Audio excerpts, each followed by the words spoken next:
Good morning, everyone, and welcome to the TRC's Ordinary Council meeting for January. Do we have policies or leaves of absence?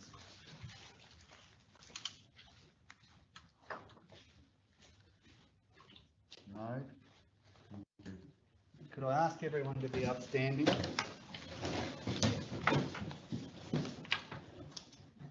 I acknowledge the traditional custodians of the land on which we work and live, and pay respect to elders past, present and emerging. And while we're standing, everyone, we'll observe a minute's silence. Please observe a minute's silence as a mark of respect for the members of our community who have recently passed. We wish their family and friends peace and comfort during this challenging time.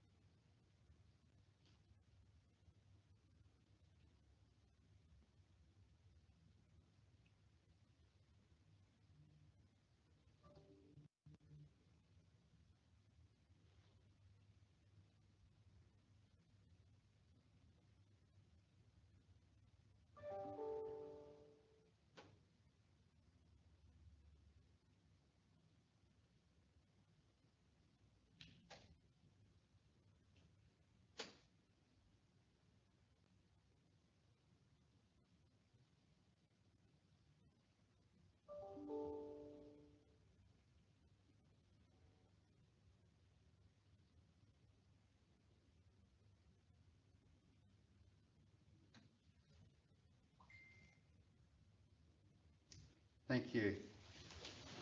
Could I remind everyone to just turn their devices off, please?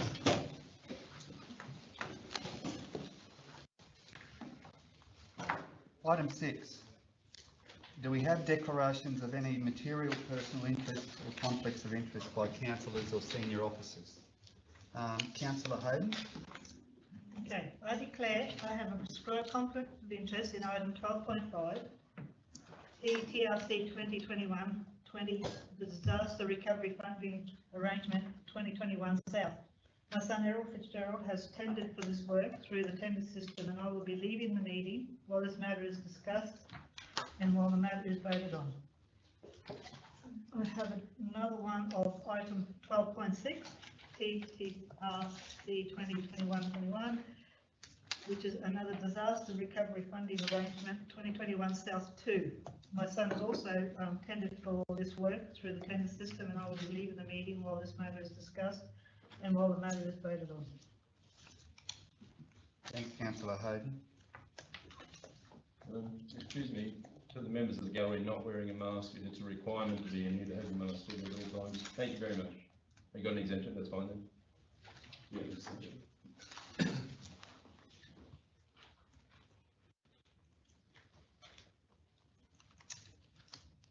Item 7, confirmation of the minutes. Do we have a mover and a seconder for the ordinary meeting of Thursday, 16 December 2021? Councillor Clifton moving. Do we have a seconder? Councillor Wilts. Those in favour? Carried. Thank you.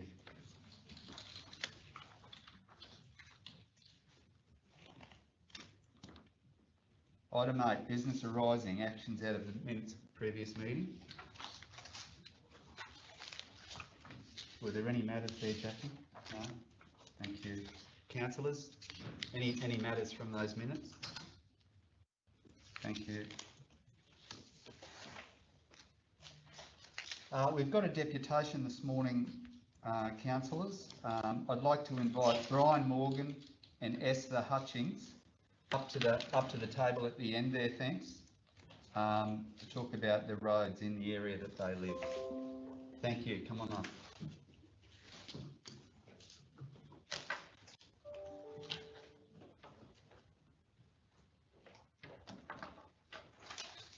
Thank you, Mr. Mayor. Good morning, everybody. My name is Brian Morgan of 129 Quinlan Road, and the company there is Esther Hutchings of 128 Quinlan Road. We are both long-standing property owners in Quinlan Road. Myself myself since 1993 and Mrs Hutchings since 2009. We are here to represent the signatories to the petition delivered to the Chief Executive Officer on the 20th of November 2021.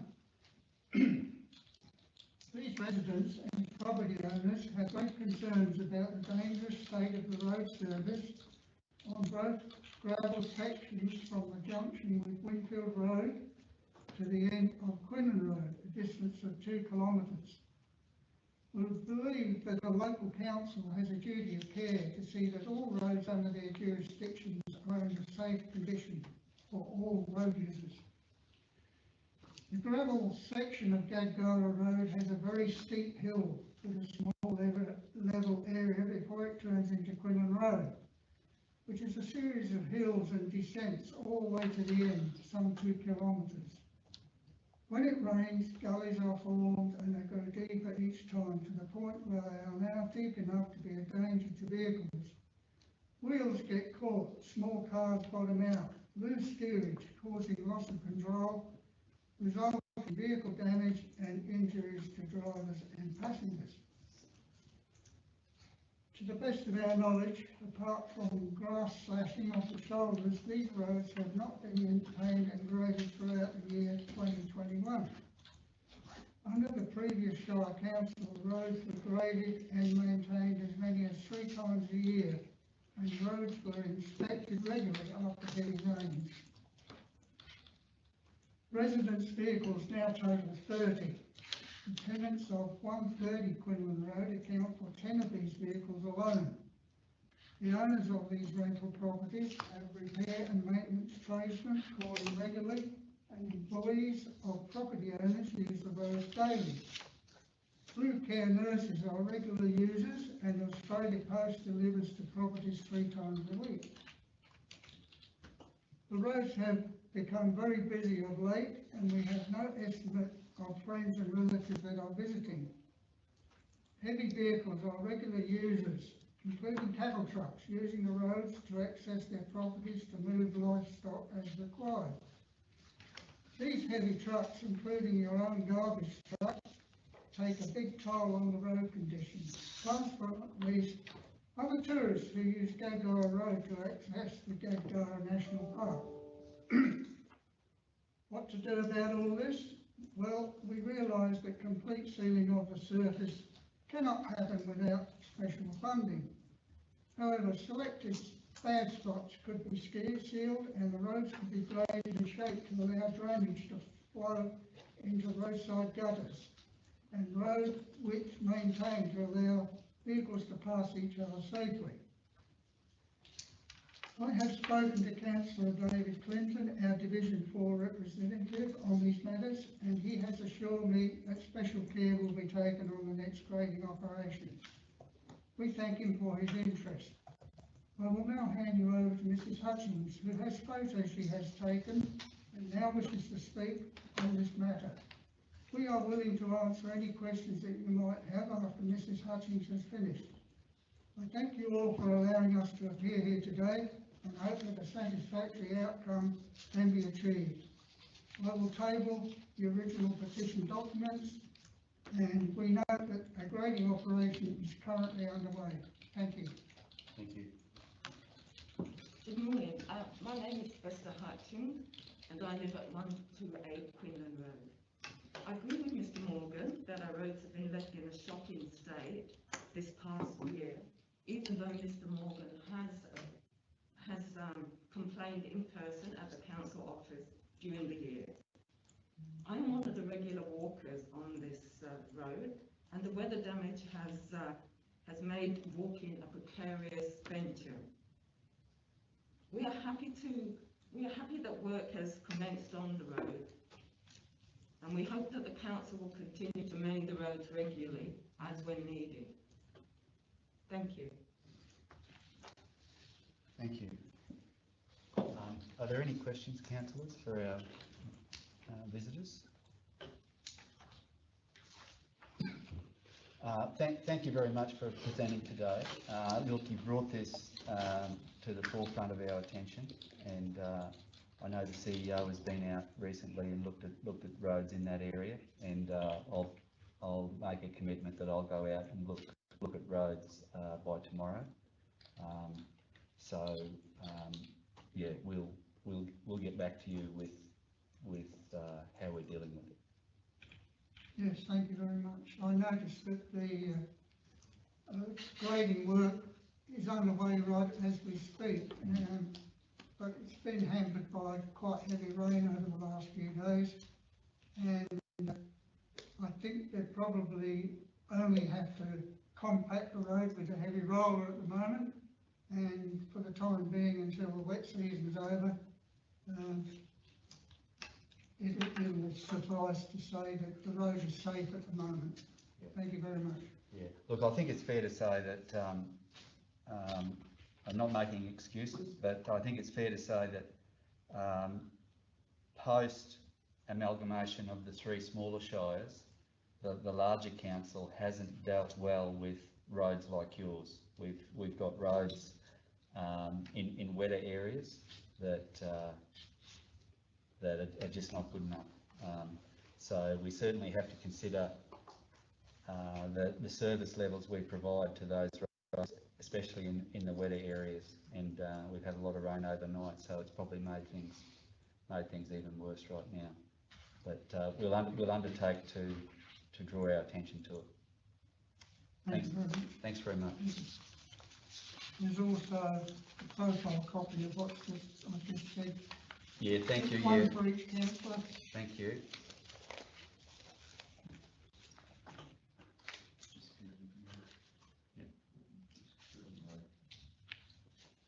Thanks very much. Thank you. Thank you.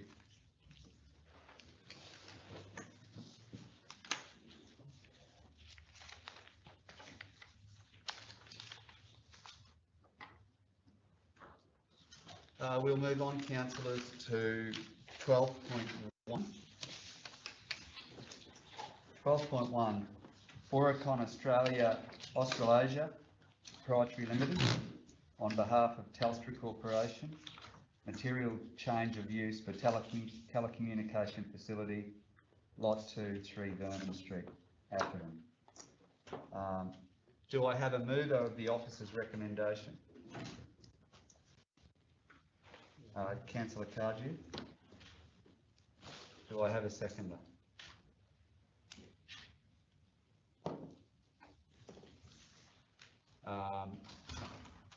Councillor Hayden is seconding. Councillor Cardew. No, I'm about it for the report. Councillor Hayden. Yeah. Councillor Hodge. Thank you, Mr. Mayor. First of all, I'd like to thank the CEO of the Planning Department for bringing this application to Council for consideration. You may be aware or you may be not aware that this application is code accessible.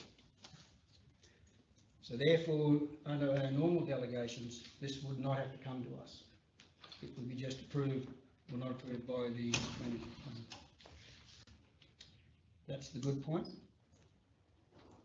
The next point I'm not so happy about is that this application has a timing issue with it. And if it's not, the decision has not been made by the 31st of January, this means it's deemed to be approved. Okay. Now, I don't know, this is one of the problems with this, our planning scheme, is that something like this is only code accessible. And the other day when I thought I may need some legal advice on whether to stack up in court, well, there's no need to get the legal advice because no one has the right of appeal to this because it's code accessible. So the people who we represent, they have no right here for appeal. They only have one right, and that is in their belief in this council to do the right thing on their behalf and make sure that this decision is not approved. So I'll go to the application after that. In the preamble, it says the proposal has been assessed against the relevant statutory planning instruments, including the Tablelands Regional Council Planning Scheme 2016 version 4, and does not substantially conflict with any relevant planning instruments. Keep that in mind, everyone, those words. Then it goes on to say the key issues of the proposed development relate to the visual impact and electromagnetic emissions. Absolutely right. I go to the officer's recommendation. The council resolves that the application does not conflict with a relevant instrument and will approve the development permit for a material change in use for this telecommunications facility. And it states in the report, yes, it cannot comply with the acceptable outcome AO1. Now the AO1 states the building and structure heights do not exceed 8.5 metres and does not exceed 2 stories above the ground level. So under the rules of planning, if it can't meet the acceptable outcomes, then you can go to what they call the performance outcomes. And I don't know the person who wrote this report, but the person, he or she, says it complies with PO1. Now I'm going to tell you what PO1 says.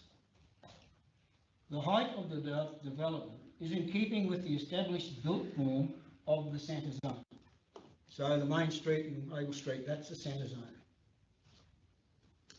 So here we have a structure that will be 10 stories high, with a design for 5G, which means the 5th generation of wireless technology hanging off it, 30 metres up in the air, sitting over the top of all the people who are underneath it. I'd like to say to all the councillors here today, I would like you to walk out there to the built form and show me a structure that is over 3 metres or 3 stories. So it is not. So in my view, my opinion, because this is what the performance outcomes in, it's about an opinion. And in my opinion, it does not keep in what the performance outcome says. So I say to councillors, because people haven't got the right of appeal, I say to you, you have to look after the people here, and you do not, in my view, you should not support it, and it should be refused. And if Councillor Cargew's motion does not get up, then I'm prepared to move a motion that for refusal and give the relevant reasons why it should be refused. If you go to, I think it's page 24, it says the environmental EME, the electronic magnetic emissions report, I think 4G is 0.003. This is a percentage, it's 5.61. So nothing in this report stacks up to me about the health. But what I can give you, and I gave you this form here, this paper, that says the countries that have 5G banned, and Switzerland is one, Brussels, the science is out on this technology, and I ask councillors not to approve this until we have better advice on the health issues of 5G technology or 5th generation microwave. And we say to Telstra, your application does not stack up against our plan, and just because you're Telstra, we're not going to approve it.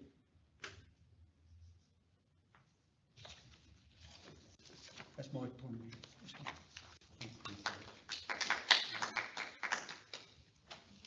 Councillor Billman. Yeah, through the chair. Look, I think Councillor Hodge makes some reasonable points. I just want to elaborate a little bit more on what EMEs or the electromagnetic energy is all about, because I have no clue myself, so I had to do a bit of Googling it. But from what this report states, that once the tower is in activation, we do have emissions of 5.61%, 39 metres from the locality. Is it possible to sort of explain what that actually means? Because I'm still a little bit unsure. Thanks, Chair. Thank you, Councillor. Mr. Mayor. With regards to the electromagnetic emissions, what that actually means is that because the antennas are located at the top of this monopole at a certain height, if you're very close to the tower, then essentially the emissions go above you and don't affect you much. When you reach 39 meters, that's when you have the maximum effect of these emissions on anyone standing in that position. According to the report and according to the Australian Radiation Protection and Nuclear Safety Agency, at that point where we have the maximum effect, we're talking about 5.61% of the maximum exposure limit for the general population. So it's 1/20th of what is acceptable. That's what you get in the area of maximum exposure. We can maybe, only if I may add, with regards to these things, I know there's a lot of discussion and interest in electromagnetic emissions. I believe what we can do as a council is only take advice from the Australian Radiation Protection and Nuclear Safety Agency, which is the national agency responsible for controlling the fields of radiation. Thanks, Chair. Councillors? Councillor Wilkes? You totally take on board what Councillor Hodge just said.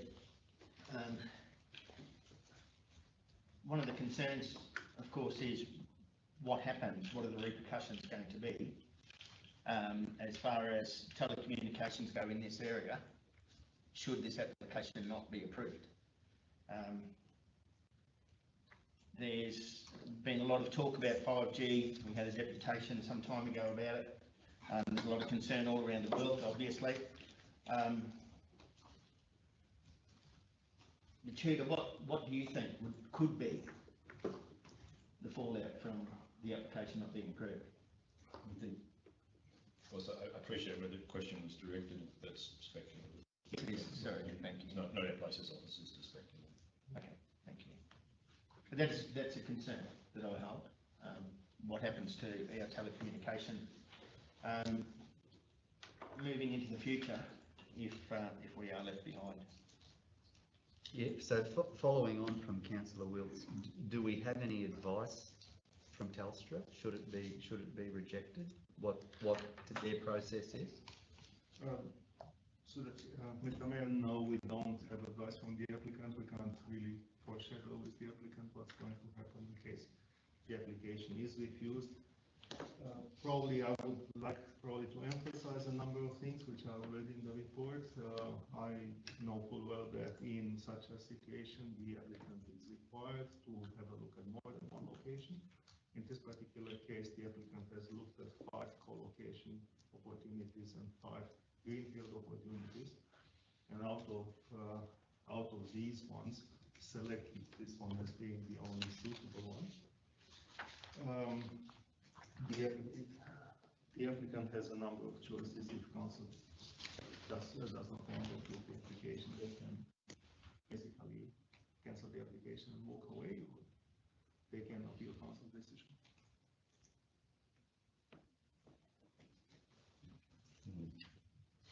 Councillors? Councillor Clifton? Yes, thanks, Mr. Mayor.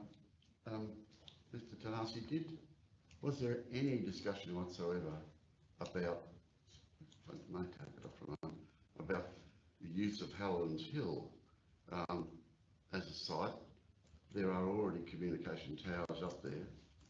I take it that the communication tower they're recommending down here is so high so as to be able to actually reach out. Was there any real discussion about the use of that and some of the existing conduits that must exist already for bringing those cabling down to a central location? I see there's no reference to it in here at all. So the Chair, I probably cannot answer your question in detail. What I would like to say is that the applicant is the subject matter expert with regards to this business, and they have been asked to come up with other locations, possible locations, and investigate these ones. So I don't know exactly why Caravan field hasn't been mentioned in there. I do not want to speculate on the applicant's reasoning. I would say that the applicant has looked at a number of possible locations.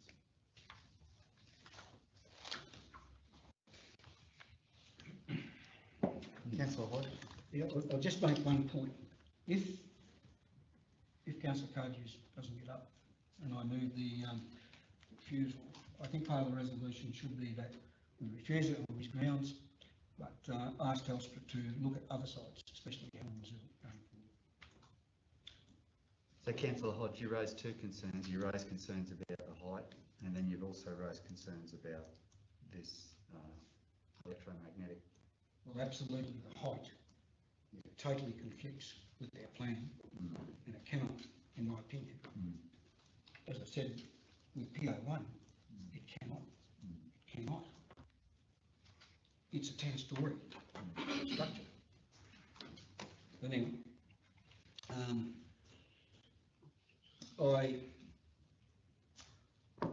I will say this, and probably Councillor Clifton will probably know what I'm going to say. This is a very serious matter, and our reputation's on the line here. I'm going to use the words of a former great Labor leader, got Whitlam in the early 70s, when he became the general, where he says, we may all sit here and say, God save the Queen, but if we approve this, nothing I say their reputation. I don't want to say anything. Tudor? Mr. Mayor, I would just like to add a few highlights, reflects in comments in response to the councillor comments. The height it is without a doubt that the height of the monopole exceeds what's in the acceptable outcome. With regards to the performance outcome, I think it should be noted that we're talking about a monopole structure. It's not like someone wants to build something particularly wide and tall at the same time.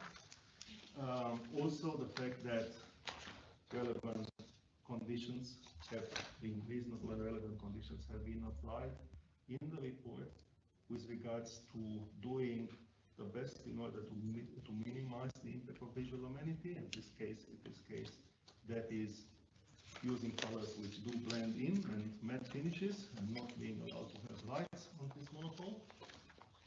So that's why the report concludes that it meets PO1. In case it meets this benchmark, then that filters through in the recommendation, which says that it doesn't conflict with relevant instruments. So the other thing probably worth mentioning at this point in time is the fact that if an application, a code accessible application, has a benchmark which doesn't comply with, that doesn't automatically mean that it cannot be approved. Council may approve it despite a conflict. I would argue that there's no conflict, but if someone wants to see it differently, Council still has the prerogative of approving this. Ultimately, there have been a lot of towers approved in recent years in various locations. There was a lot of consideration given to the argument of need versus visual amenity. I think really that's where it boils down. Thank you. Thanks, Tudor. Councillor Cardew? Yeah, I think the height of the poles is a non-event for me. I mean, if you look at those 3D images in the back of the report, it'll soon be, the visual amenity is not going to be affected that much in my view. I'm more concerned about the emissions that this thing's going to emit into the CBD of our town, Atherton. So what sort of service area is this one town service to? So the chair, I can't answer the question, councillor. I think the whole purpose of the tower is to provide better reception to the CBD, and the strategic framework of the planning scheme talks about Atherton as a major activity center. So currently we have a major activity center with a very, very poor mobile coverage and connectivity in the town center. The electromagnetic energy, according to the ARPENSA report, is 1/20th of the admissible limit. So I'm very comfortable with that. Also, probably as a note, part of the reason why they make these towers so tall is in order to prevent to have too high levels of electromagnetic radiation in close proximity of the tower, because it actually goes above. It goes from 25 meters height, so if someone is at ground level, where most people are, they don't get affected in the close proximity of the tower, and by the time the radiation actually reaches the ground, it has decreased to the level that the report talks about. I hope that makes sense. I guess, like you mentioned there that, for the business community, for the CBD area, the reception's not all that great now, and it hinders with business and the like. I guess that's fine. I suppose moving forward, we're all conscious that we're trying to develop Atherton into a central hub, with regards to the new hospital and health precincts and sporting and whatnot. Atherton is going to be the central location for PRC area. So if we don't approve this, are we limiting the uses of these? No, that's not the right word. Are we limiting the services that may be able to be provided by these other service providers like the hospital and the health precinct and all that? Are we diminishing their ability to provide a good service? And adding to that, by not doing this, are we shooting ourselves in the foot where we may be not a good enough location for potential developers to come in because we don't have the 5G? So those are my concerns if we don't approve it.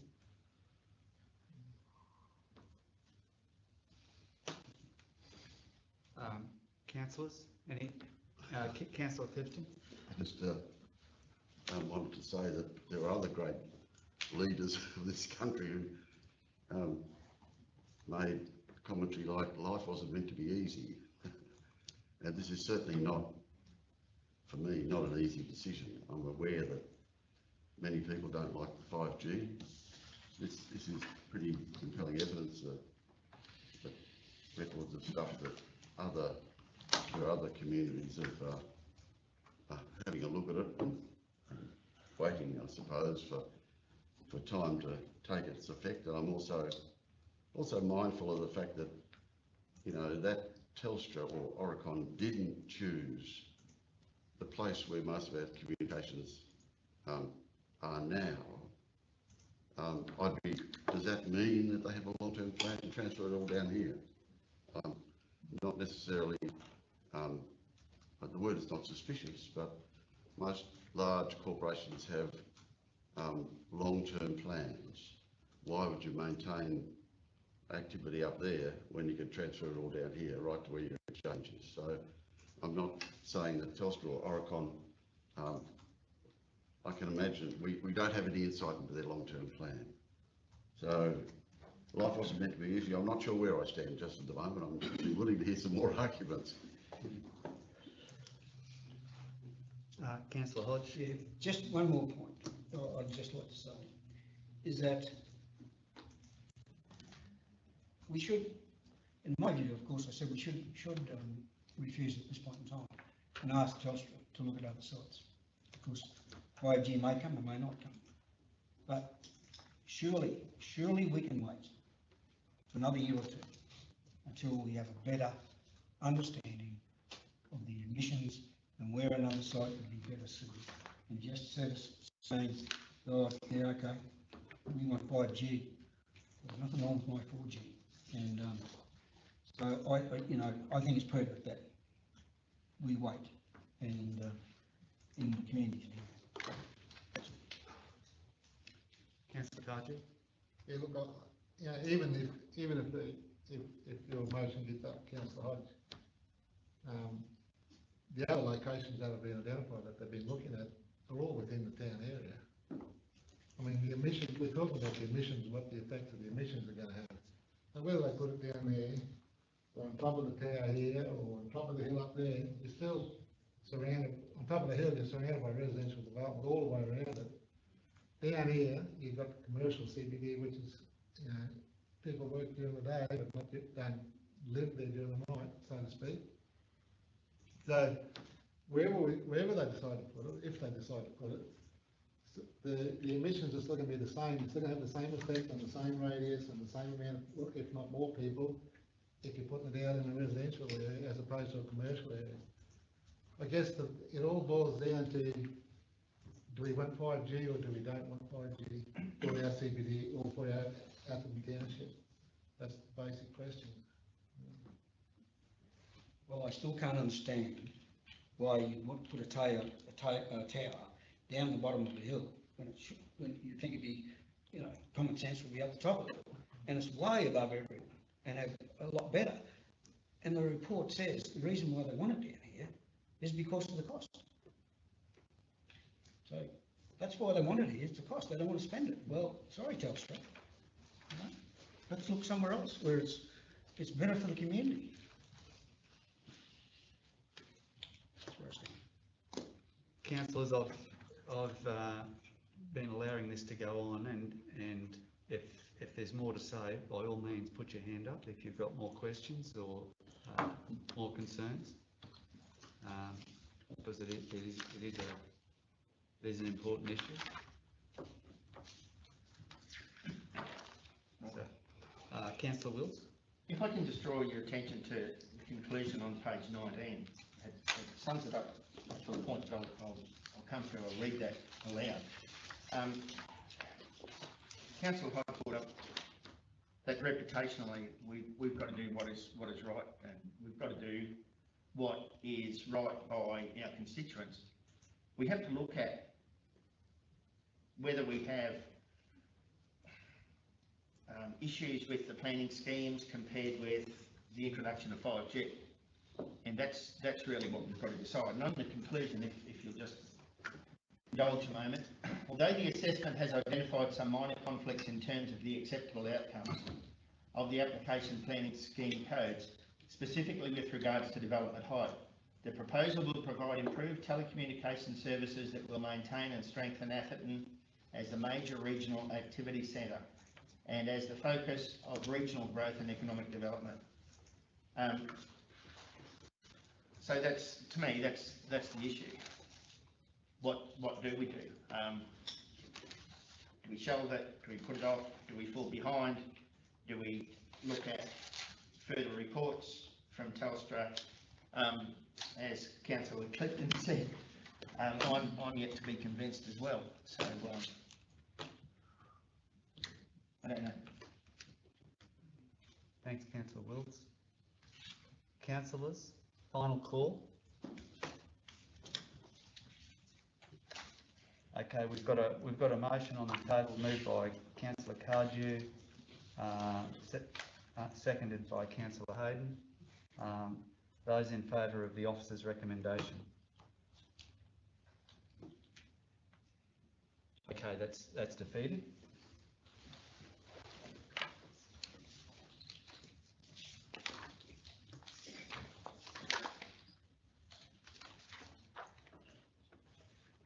Councillor Hodge. Okay, I'll move the following motion.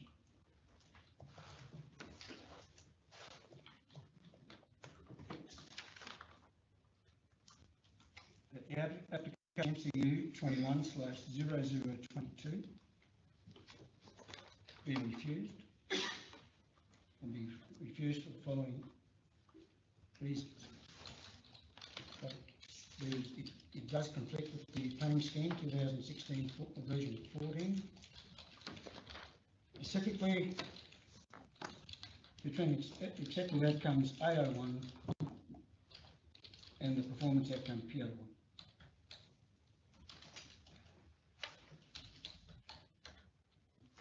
And at point 2, that council refer back to Telstra and ask them to look at other sites that are more attractive.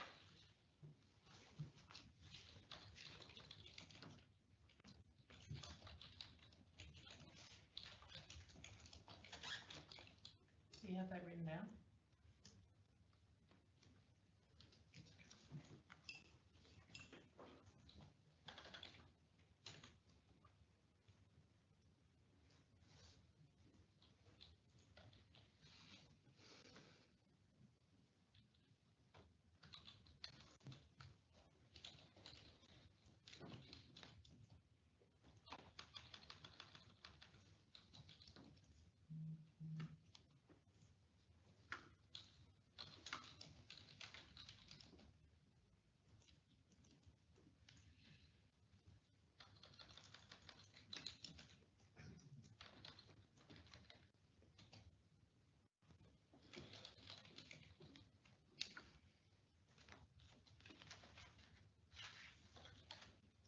The first reason was conflicts with planning scheme. Acceptable outcomes A01 and the performance of a P01.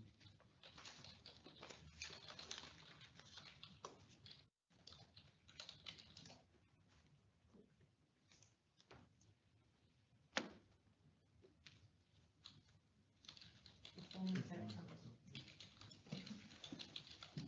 What's the center zone code? Is centre zone code. You want the center zone code. Would you be referring to the height? Is that- That's what it does. That's what the code is. That was the only reason? Yeah. Okay, so I don't need to.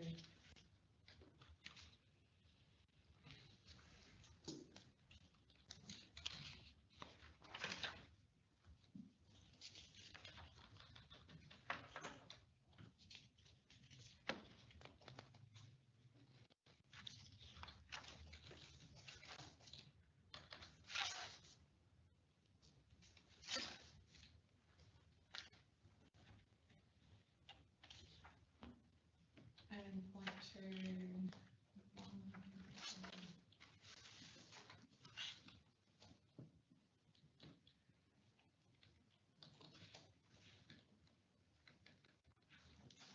refer back to council, looking back to Telstra. Back to Telstra. the applicant. To the applicant.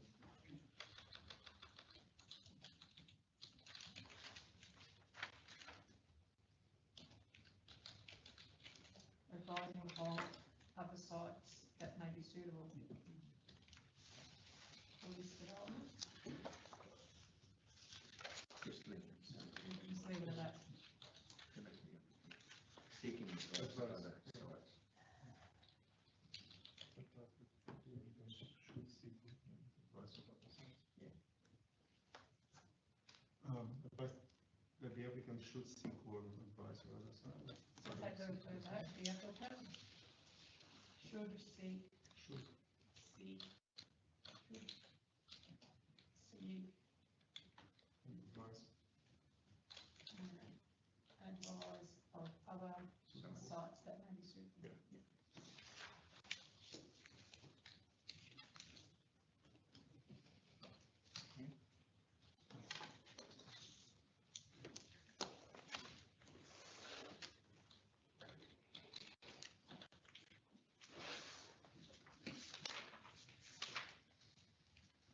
We have it read. Should it not read there something say that the reason is refused for the reason that the height conflicts, the height of the tower conflicts with the plan scheme. Is that what conflicts? Well, yeah, well, That's it gets to the code. the conflicting element. Yeah, it completes, it We should should have in there, the height But of that's- the tower conflicts with the fencing. But it's not just the height, it's the other bits. That's the So other. I think just referring it back to the code. I just thought, Yeah, just refer it back to the code.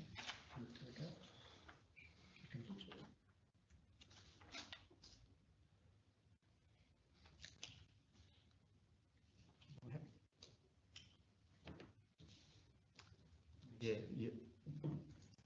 so we've got councillor Hodge moving this one. Do we have a seconder? Councillor Clifton's seconding. In discussion, councillor Hodge, do you want to? No? Councillors? We've got a mover and a seconder for the motion that's on the board.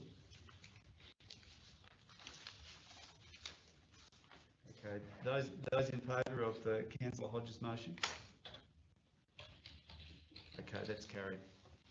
Who voted against Yeah. it? Just, Yeah, there's councillor Hayden, councillor Cardew and myself. so 3-4. Yes, three.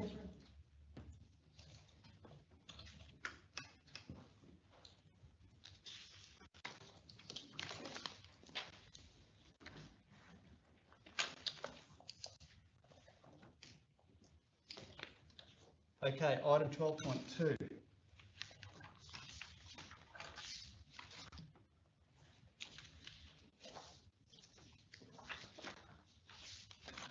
Which is the TRC nursery. Do we have a mover of the officer's recommendation? Councillor Billney's moving the officer's recommendation. Do we have a seconder? Councillor Hayden. Thank you. Councillor Billney? Yeah, thanks through the chair. The TRC nursery has had numerous reports over the past 12 months with council resolving for a long-term business plan to be developed, and here we sit today. Note that this was an external driven report, which in essence provides a sense of independence in its findings. I'm a little bit conflicted in the moment that item 14.2 on today's agenda is at odds with the council resolution of the 27th of May 2021. Why would we expend resources to prepare this plan if council is not prepared to investigate the merits of its findings and assess the feasibility of its recommendations? Council has a social obligation within our community. The nursery not only has salaried TRC staff, but it also engages in volunteers to achieve healthy outcomes, not unlike what a men's shed strives to achieve. As the report suggests, these social outcomes are difficult to quantify in financial terms. The nursery has operated over 30 years and was never commercially centred back then, nor is it now. Its prime modus operandi is community engagement, land revegetation and restoration work. Again, there is a range of services noted in the report, such as technical advice, plant identification, education and research that also needs to be taken into account and is also hard to financially quantify. Other councils also operate nurseries and unsurprisingly at a loss. Cassary Coast, for example, their loss is around 80,000 at this point. Our nursery also exclusively deals with local endemic species, which further enhances its environmental capabilities. The nursery team not only produce plants and trees, they contribute to the development of various plans, policies, which are a legislative requirement for us in local government.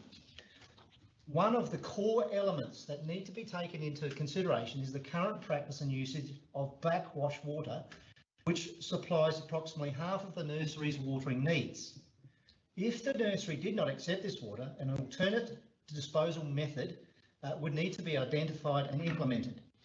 Estimations of this cost are substantial and are mitigated through the current operation of the nursery. I do understand that may change in future years as Melander's water strategy continues to evolve, and it may be subject to future discussions.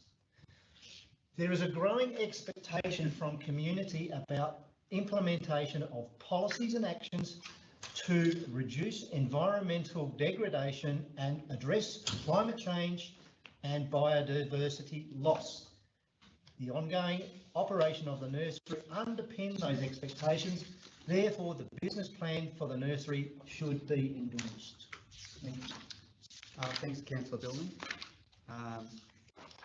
Councillors, Councillor Clifton. Thanks, Mr Mayor.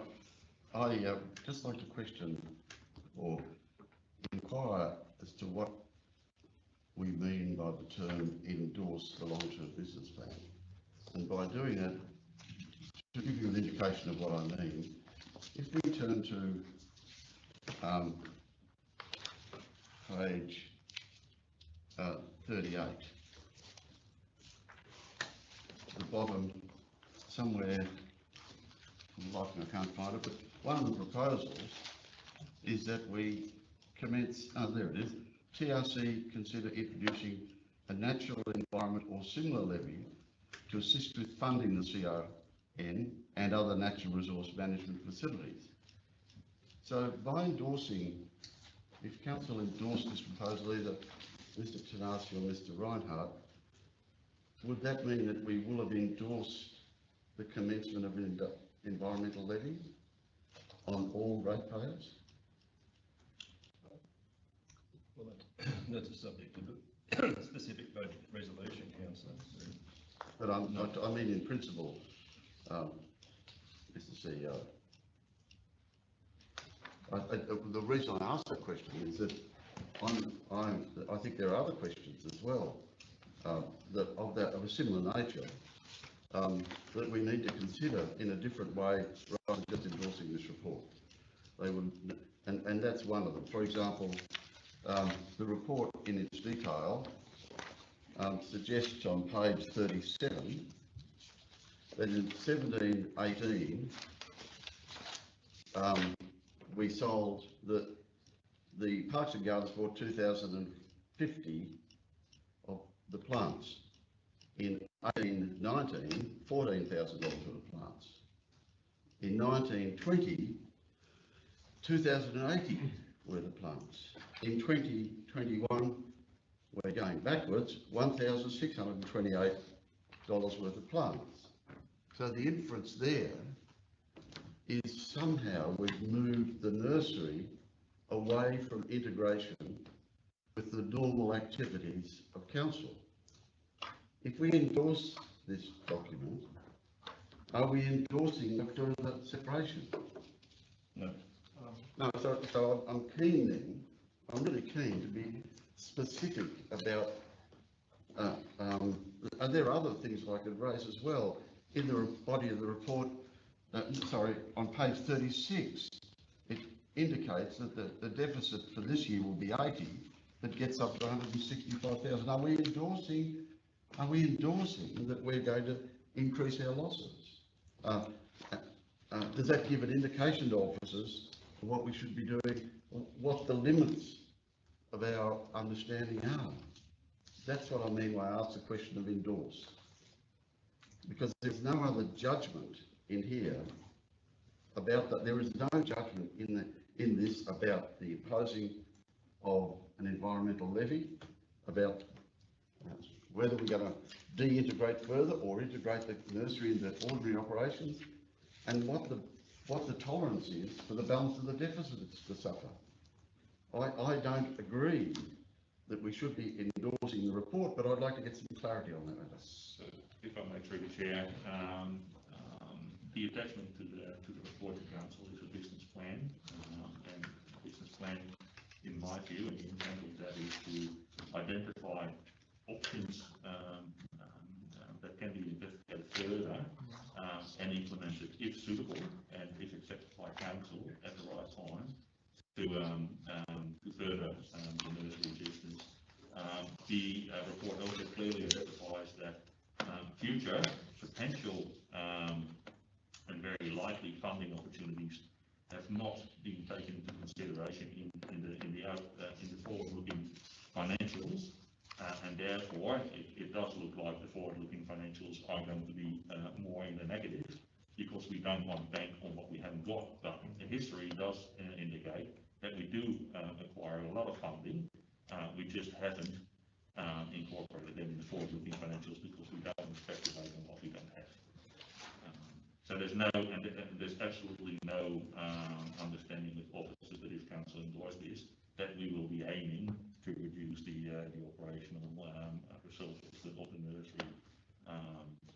It's just an honest reflection of what we know at this point in time, not what we speculate to be in the future. Just in terms of the levy, like any other rate or charge that's considered, it does say consider an environmental levy. That could be considered for a whole raft of reasons, whether you have a nursery or you don't. In fact, most of the local governments that I've worked with have environmental levy of some description. Council don't all. In fact, this is the first place I've worked that has a nursery, but they do have environmental levies. So it's part of your funding mix. That's something that would rightly be considered. Thank you. Councillor Carthy? Yeah, thanks, Matt. Look, I'm on the same wavelength as Councillor Clifton. I don't think we should be endorsing this. If anything, we should just be noting this report as opposed to endorsing. I think there's too many anomalies in the business plan, too many unanswered questions. Like the operations of treat. Now, it says in here that we haven't approached treat, or haven't talked to treat since 2014. My understanding, and I was reading the treat news the other day, is that they provide the same sort of trees as what we do. I mean, they're already doing that, from what I can gather. You know, so the report says that the TRC nursery is the only one that supplies these trees. Well, I don't think that's correct. I think treat supplies these trees to the community as well. And in the newsletter they said they don't 20,000. I think it said 20,000 a month, or no, 20,000 a year. So that's in line with what we put out. So there's a lot of anomalies in this, and by endorsing this, I think we'll be sitting back here in a few months or whatever, wanting to change things because things have been taken the wrong way. And I note that there are other items on the agenda concerning the nursery. So I think if, in order to be able to deal with those at a later stage, I think we just need to note this report as opposed to endorsing it, because if we endorse the management plan, then I don't know how we're going to deal with that in the later items in the agenda. Councillor Hodge? Thanks very much, Mayor. Yeah, I would like to as well move it to change the word from endorse to note.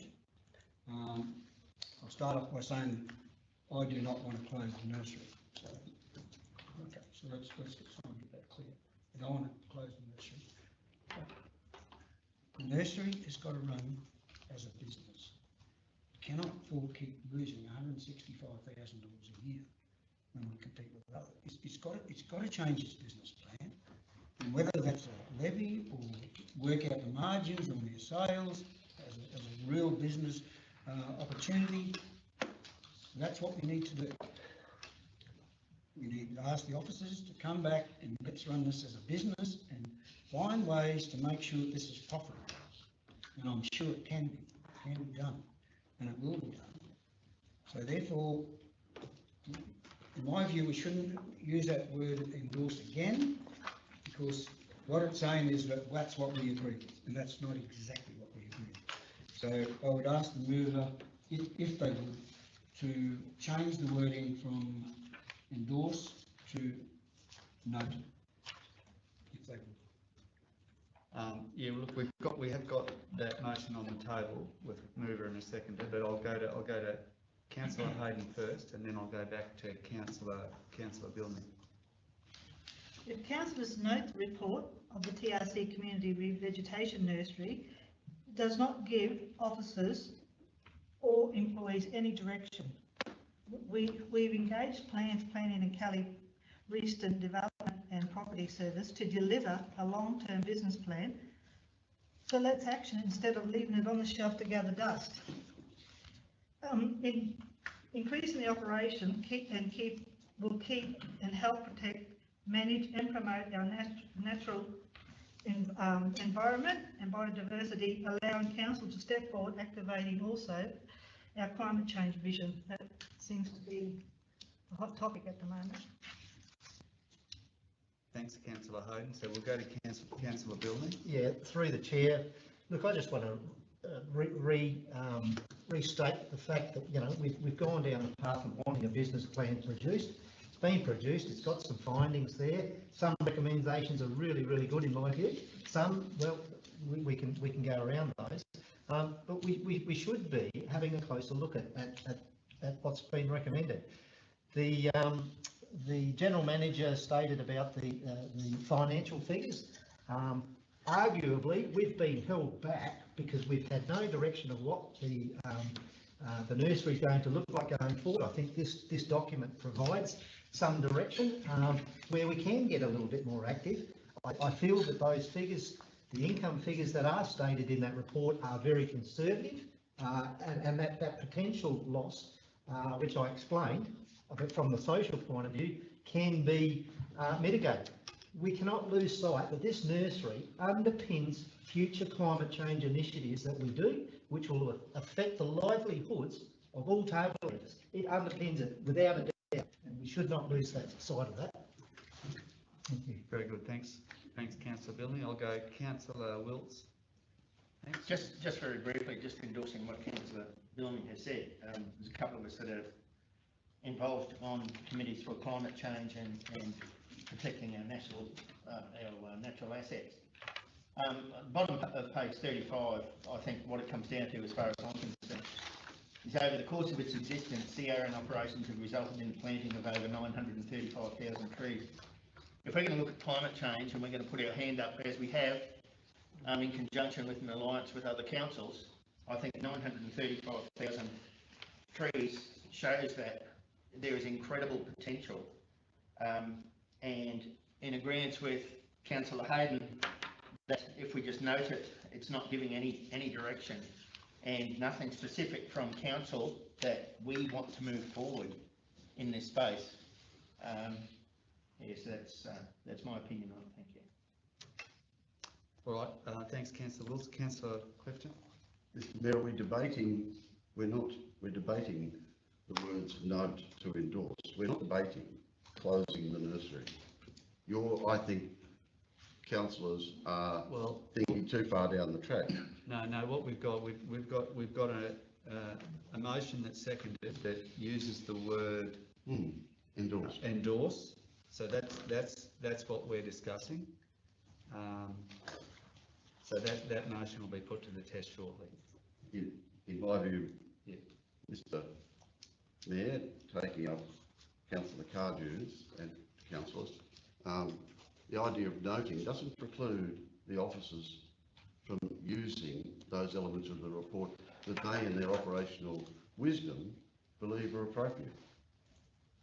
I don't want to be in a position where we endorse an environmental levy and suddenly find, without any consultation, for example, with our people, I don't want to be in a situation, as we appear to have been, if you look at the nursery, of moving from an employment based many years ago group to then supplying the Parks and Gardens group. But as the figures here show, we've moved into maintaining a scientific unit. We've engaged with a tree planting operation based on carbon credit. It's directionless. It's producing trees and it does a wonderful job, and it's got highly committed people. But as a council, we need to determine its direction. I don't believe that by endorsing this proposal, that will determine its direction. At another level, we are having decisions about creating a climate change and environmental policy. Ought not, before we endorse an approach here, make sure that it fits in there. Is it producing trees for parks and gardens or not? Well, it's not here. It's chicken feed. Does it have a stock of plants that suit? There may be some really good ideas. It's not clear for me as to what the future direction. I don't believe that endorsing this long-term report will do that. It doesn't. The long-term report, normally if you're going to do a business plan, you'll discuss widely.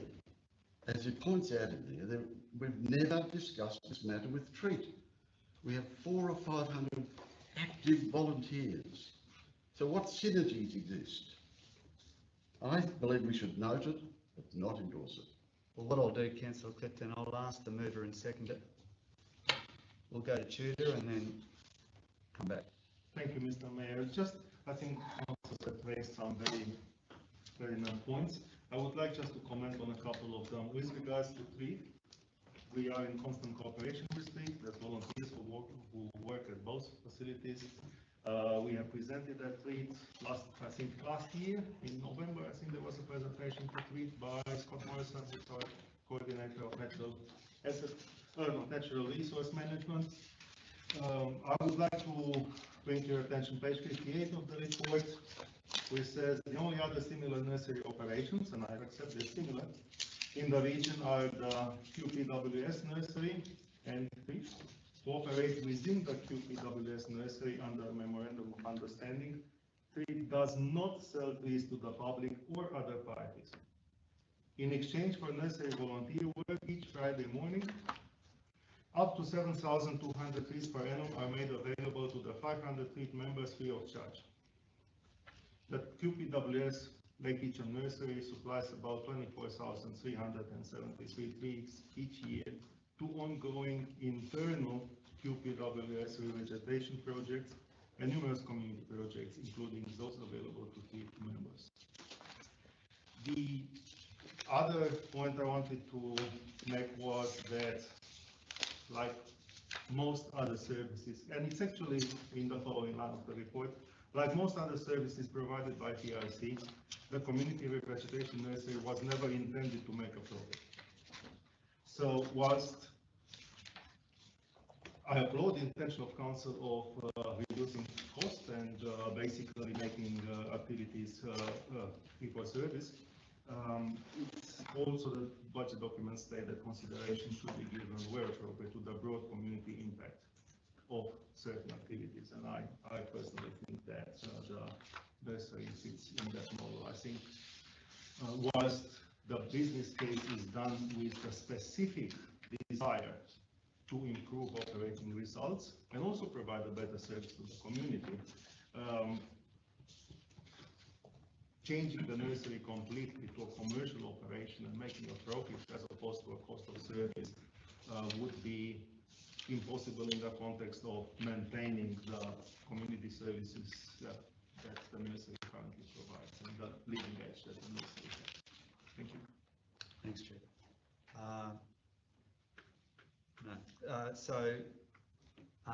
Would Councillor Bilney and Councillor Hayden consider changing endorsed to noted? Look, I still stand by the endorsement of the business plan.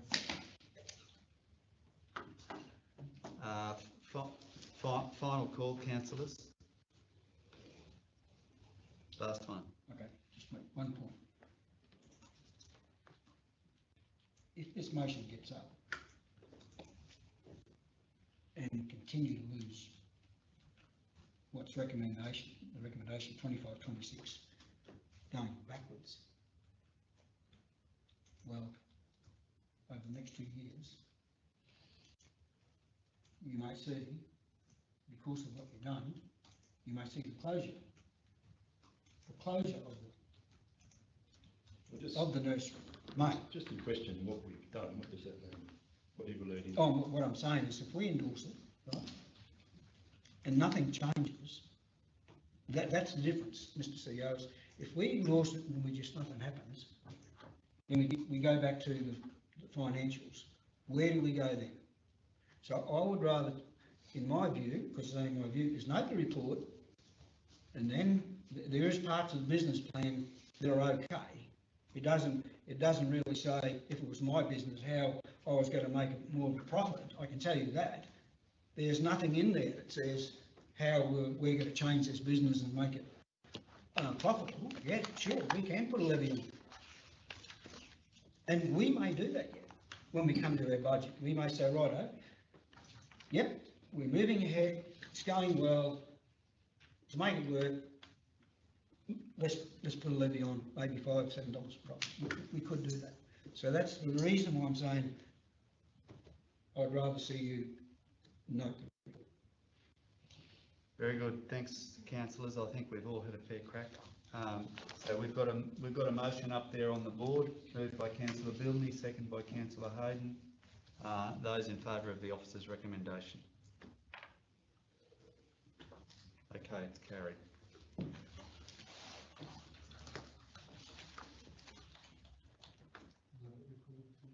Yeah, so can we record that please, Jackie? So it was councillor Bilney, Hayden, Marty and Wilts, 4.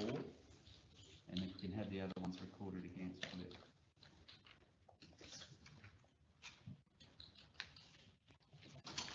Mr. Mayor, whilst we're in this mode, I didn't want to do it before, but we've had a healthy discussion about the nursery. So as the mover of the notice of motion 14.2, notice of motion TRC nursery on page 203, I seek now to withdraw that motion from the discussion. Thanks, councillor Christian.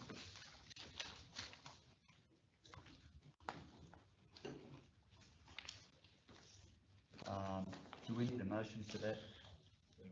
Yes. Yeah, so would you like to move the motion that item 14.2? Yes. I move that item 14.2 be withdrawn. Do we have a seconder for councillor Clifford? No. Councillor Hodge. Those in favour?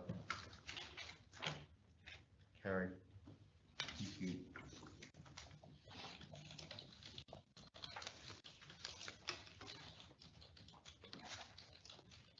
Item 12.3. Provision of management services, Lakeside Caravan Park. Do we have a mover of the officer's recommendation? Councillor Wills is moving. Do we have a seconder? Councillor Hodge is seconding. Councillor Wills. I'll just ask the officer present to give us a bit of a briefing, please.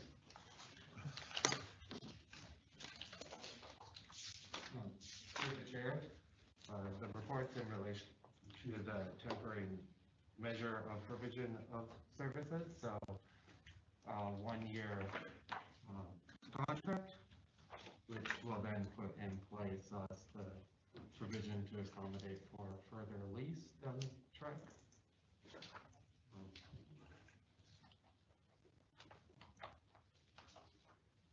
Thanks, Shane. Councillor Kaji. Yeah, thanks, man. Look, I can just say straight up, I won't be supporting this officer's recommendation. I don't know where we've gone with this. Now, 2 years ago, we were elected to council. One of the first things on our radar was the overspend of these various assets that we have around the place, and this was one of them. We are now spending more money on our maintenance or running costs to have managers in that facility out there than we were 2 years ago. And we're no further advanced down the road. The idea, in my mind, from the previous discussions as council had in previous resolutions, was that we were to give the public the opportunity to put tenders in for leasing of this caravan park,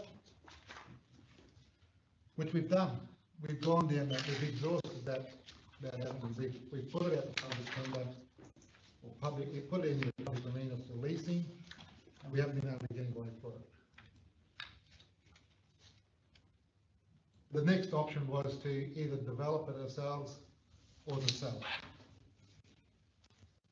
Yes, I know that we have in our capital budget allocated funding or proposed to allocate funding for the sewage to be put to that site, to that property, which will benefit that site. No question whatsoever. But that's, to me, that's a separate issue. This caravan, the management of this caravan park is costing us more now than it did 2 years ago. Where are we going with it?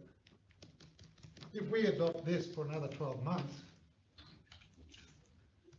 then we might as well just throw our hands up in the air now and forget about the Youngaborough Caravan Park or trying to do anything with it or try to improve it, because our 4-year term in council is going to be up and we won't have achieved anything with regard to that park. So I won't be supporting it. I think it's throwing good money after bad, and it's our ratepayers' money. Yes, we will. It's not a good look if we have to close it, for example. It's not. It won't be a good look. I can acknowledge that.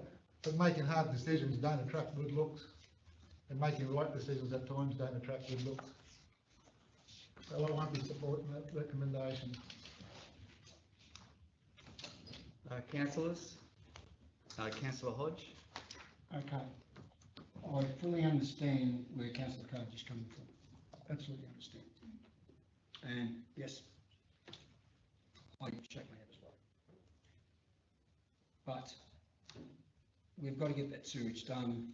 We've got to get this park's got to stay open if we're going to have a caravan park.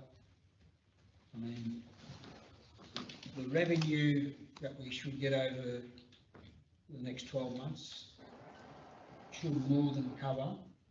I think you may have, did you send the figures? The proposed revenue for this caravan park should cover the expense. So that's the reason why I second the motion. It should cover it should not be a loss. And just hoping that within the next 12 months, especially when we do our budgets, whether we bring forward the sewage quicker, either by borrowing or whatever, that's another discussion. But we really just can't close it down, because you know what happens if you close it down.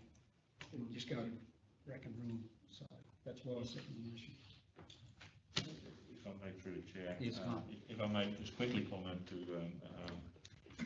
something that Councillor Cody said, and also I would like to comment on something that Councillor Hodge is saying as well.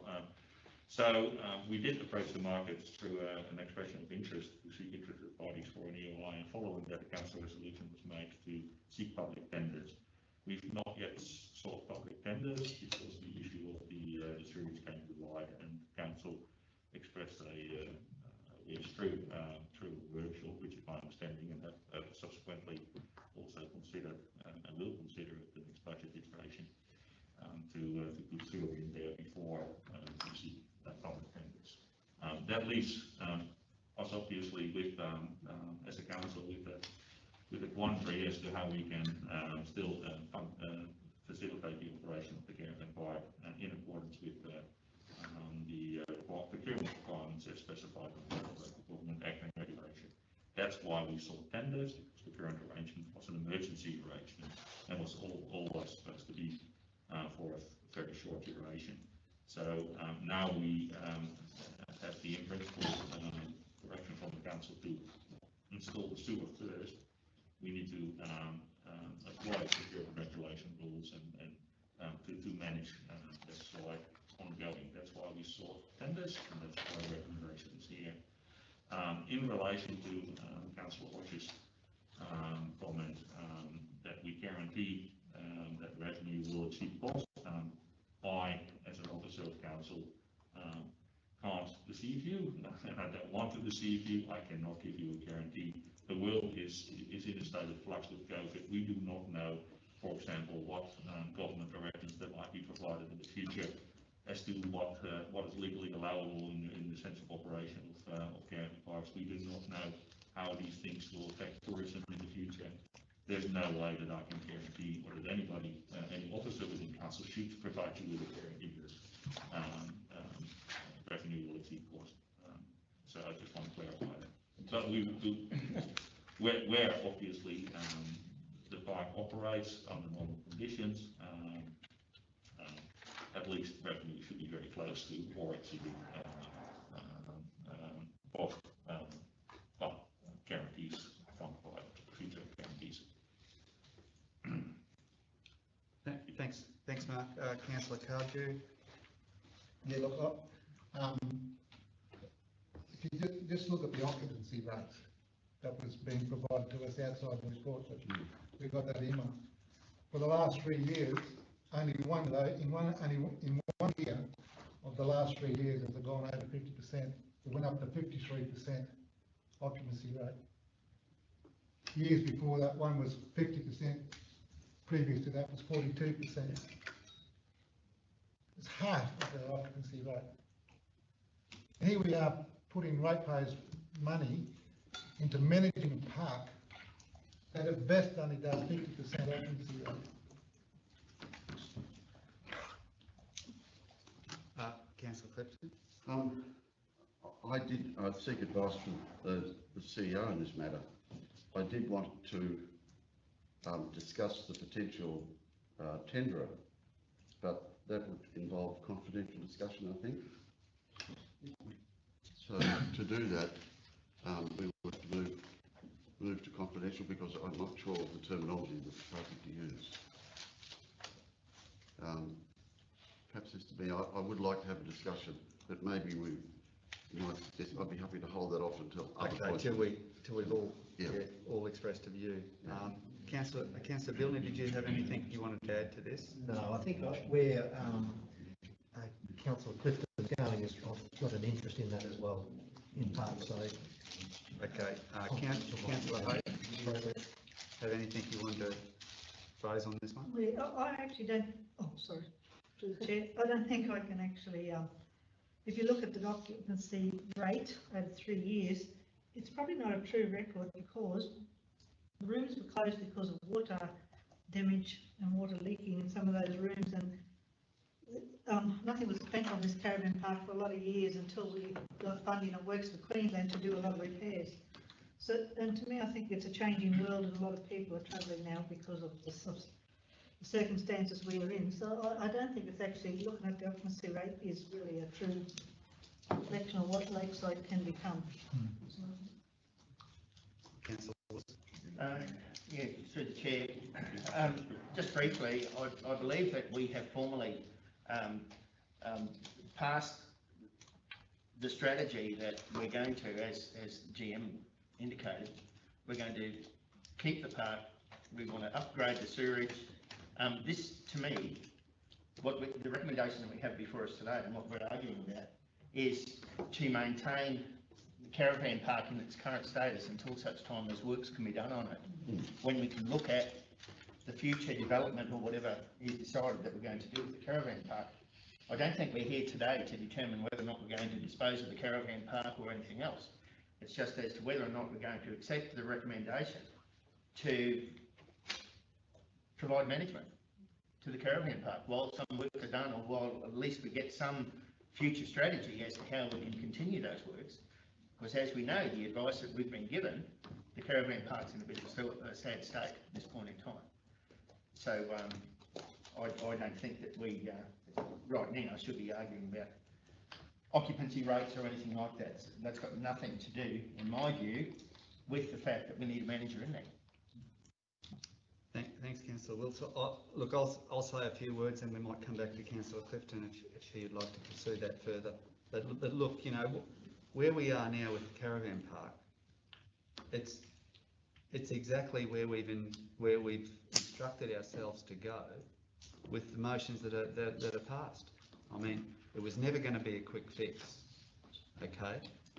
When we originally changed managers at the beginning, that was because the managers that were there, they'd finished their contract, they were ready to go. So we had to bring in new managers at that time. It wasn't a decision we made to get rid of the managers. They were ready to go. They'd done their bit. They moved on. We got was Caretakers Australia in to do the interim role. But in the meantime, you know, we've progressed things with the caravan park, and we're following the process. We've got money in the budget for next year to start investing in the sewerage. But that caravan park was never going to be there was no silver bullet to get it done in 6 months. It was never the case. It was always looking to the horizon. How's the best way to value add this asset, which is in a magnificent location, and that's the pathway we're on. So I appreciate the frustration and the time, and we'll get to the end of our term in 2 years, and we'll see where we are then. But we're following the pathway that we've set out. I might go to Councillor Clifton. If Councillor Clifton is keen to proceed with that discussion, we may need to go into confidential. Yes, I'd like to move to go into confidential. Yes. All right. Okay, so the reasons for that, Councillor Clifton, would be that we'd be discussing the tenderer. I don't want to understand the tenderer a little more than we do now, than I do now from this document. The 254J 3G, the local government regulation, negotiations relating to a commercial matter involving the local government for which public discussion would likely to be prejudice the interests of the local government. Thanks, Mr. CEO. So Councillor Clifton is moving, we go into confidential on this one. Do we have a seconder for Councillor Clifton's motion? Just a quick one. Would we hold it over till we go into confidential? Okay. Otherwise, everyone would have to leave. Okay. Park it until then, confidential. Councillor's happy to do that? Yeah. All right. So we'll do that later on in the meeting.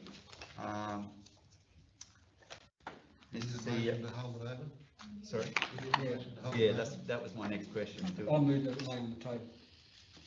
Yeah, will that suit, Mr. CEO? If we lay that on the table? Yeah, that'll work.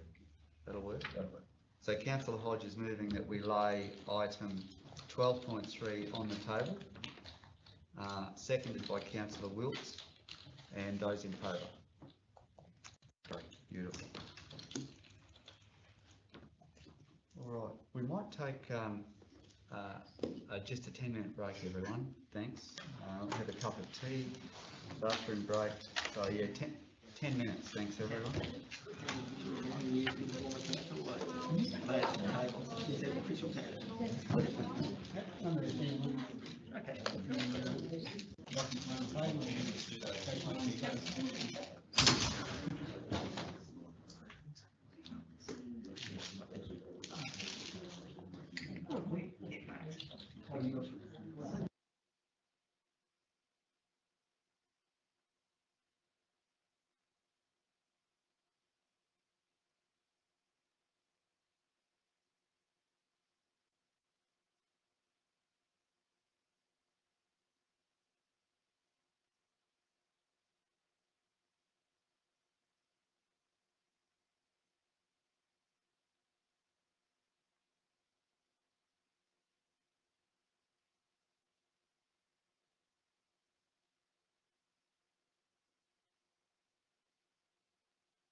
I did the little thing that Peter, about calendar I've been here a while.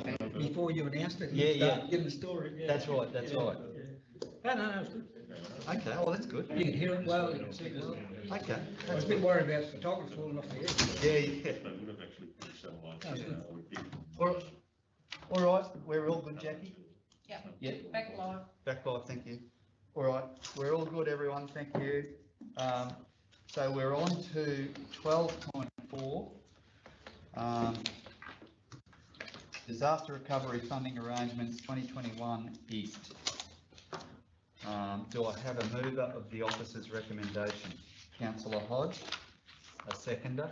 Councillor Wilkes, thank you. Nice, happy with it. Okay, would you like to talk to that one, Jeff, at all?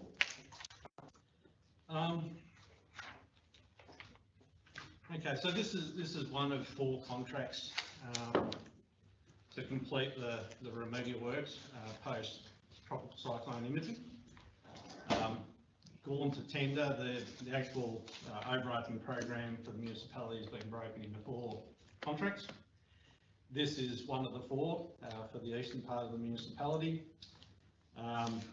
We've had the 3 tenders for this contract. They've been assessed per our procurement policies, and the recommendation there is to award the contract to Watto's Earth Moving. Very good, thank you. Yeah, Councillor Kaji. Yeah, can I just ask, Manager, what, in the first paragraph of the background of the report, the last sentence there says it is to be contributed by TLC. What, is there any expense, any cost to us, the council? I just didn't understand that paragraph. So my understanding is that for the overarching event, council needs to contribute, there's a threshold amount of $171,428 that we need to contribute, that we can't contribute, that we can't recover from QRA. We've got to contribute 171,000, is that right? Overall, yes, that's how I understand it. Overall what? So if I may through the chair, so under the disaster relief funding arrangements, per event that happens in any given year, council has a trigger point, which is that amount, and basically per event what we have to contribute is 25% of the total funding contribution by the QRA up to the trigger amount. So if we have 10 events and they all exceed, let's say, about $600,000 or thereabouts, we would have to pay that trigger amount 10 times. In this case, there's one event for that year. So for the whole event, across all those 4 tenders that we're discussing today, and including the emergent works that we've already done and have been reimbursed for, the total amount is $171,000 that we have to contribute ourselves. That is the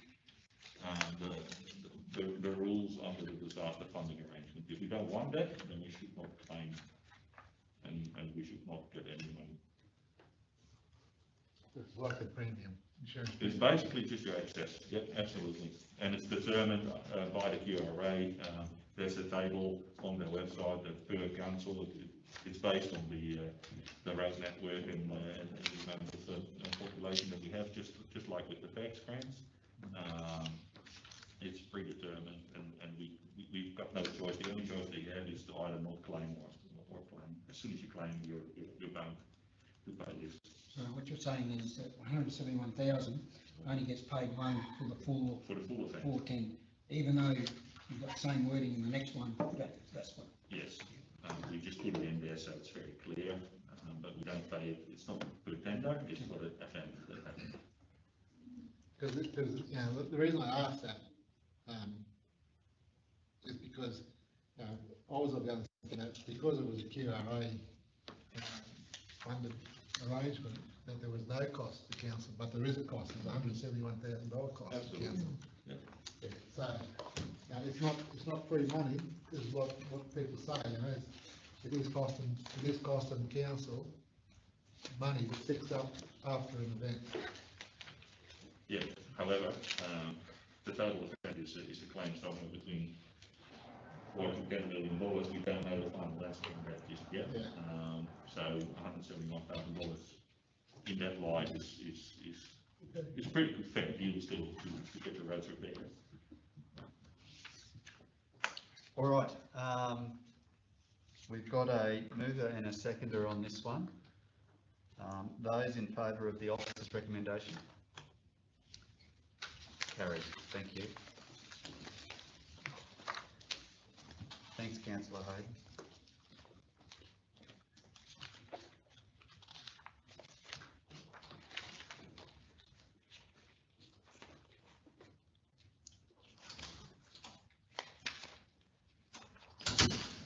Okay, item 12.5, Disaster Recovery Funding Arrangement 2021 South 1. Do we have a mover of the officer's recommendation? Councillor Wilts. Seconder, Councillor Clifton.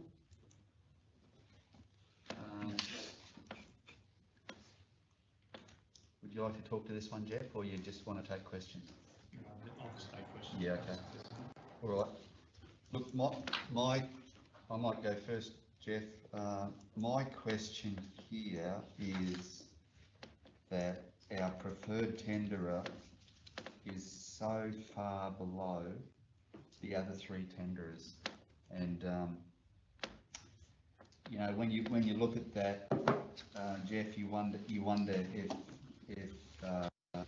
if perhaps they've made a mistake when they prepared their tender, and just wondering if you could talk to that a bit. Yeah, thanks.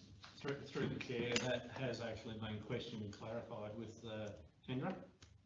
The feedback was that they were happy with their tender, that they were prepared to support their tender, and didn't believe that there had been any mistake made or anything overlooked. Okay. Very good. Councillor Hodge? Yeah, just one point, on page 106, just for clarification. You've got it in yellow. Yeah. It's highlighted. For this contract, QRA are yet to provide final approval of the program of works and funding based on the predetermined schedule rates. Tendered contract amount is less than the funding amount sought from QRA, and the works will be completed at no cost to the council, as the actual cost will be reimbursed by QRA. Yeah, so there are predetermined rates for each type of activity undertaken through the contract. The rates that have been tendered are below those benchmark rates, and when the final QRA approval comes through, if we need to adjust the program, we can adjust the program within the requirements of the contract, the flexibility of the contract. And what it means is that we won't end up, it'll just be a reduced scope of work potentially, but those rates still apply and it will still be reimbursed. So what you're saying is, if there was a variation to that contract, there is flexibility in the agreement that we will be paid. Yeah, to clarify, it's a schedule of rates contract. So for a particular activity, there's a quantity specified, and then if that quantity is varied up or down, the contractor is paid per the quantity that's actually undertaken. Now, as I understand it, the variations do need to actually be authorised by QRA as well, and so that's where our consultant that manages the contracts comes in having that dialogue and making sure that that's completed appropriately, so that we are fully reimbursed. Okay. Councillor Cardew? Yeah, a couple of questions. In the tender, so because there's such a variance between the recommended tenderer up to the next tenderers, millions of dollars, is the gravel and everything that's going to be used on these jobs, Is it all tested, so everyone's fine, like, it's all gonna be tested, the specifications of the gravel is gonna be the same, and everybody would have used those specifications to do their tender, so, and what checkpoints, we're gonna have people on site testing this gravel, and then testing the way they put it down, and to ensure that it's in conformity with the spec or the contract, because these are things that, and if there are variances, I've read this, and there's allowance there for variances because of the time frame, because of the time lag from when the actual event happened to when the actual works are going to be done, it could worsen, and that could be outside the scope of their contract to fix this, or additional costs and all that sort of stuff. I understand all that. I just want to make, because of such a vast gap between tenders, that we're vigilant in doing our checks and balances and things during the course of this project to see that everyone's on the same playing field. Through the chair, the actual contract specifications are written in accordance with our F&Q ROC standard documentation, which again then references main road specifications. So the material supplied, the gravel material supplied, need to comply to those specifications, and there are requirements there to provide testing certification of the material at the point of production, but then there's also within the contracts there's a testing regime to do compaction testing as the works are completed, as I understand it. So again, we have a consultant engaged that will be managing and monitoring these contracts. It is part and parcel of their work to actively surveil the works and ensure that the product is in accordance, the end product by the contractor is in accordance with the contract and the specifications. Thanks, Chair. Councillors, any more questions on this one? Those in favour of the officer's recommendation? Carried. Thank you.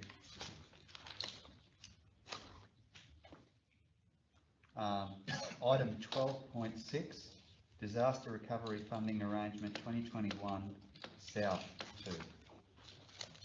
Do I have a mover? Councillor Hodge moving, Councillor Bilney seconding.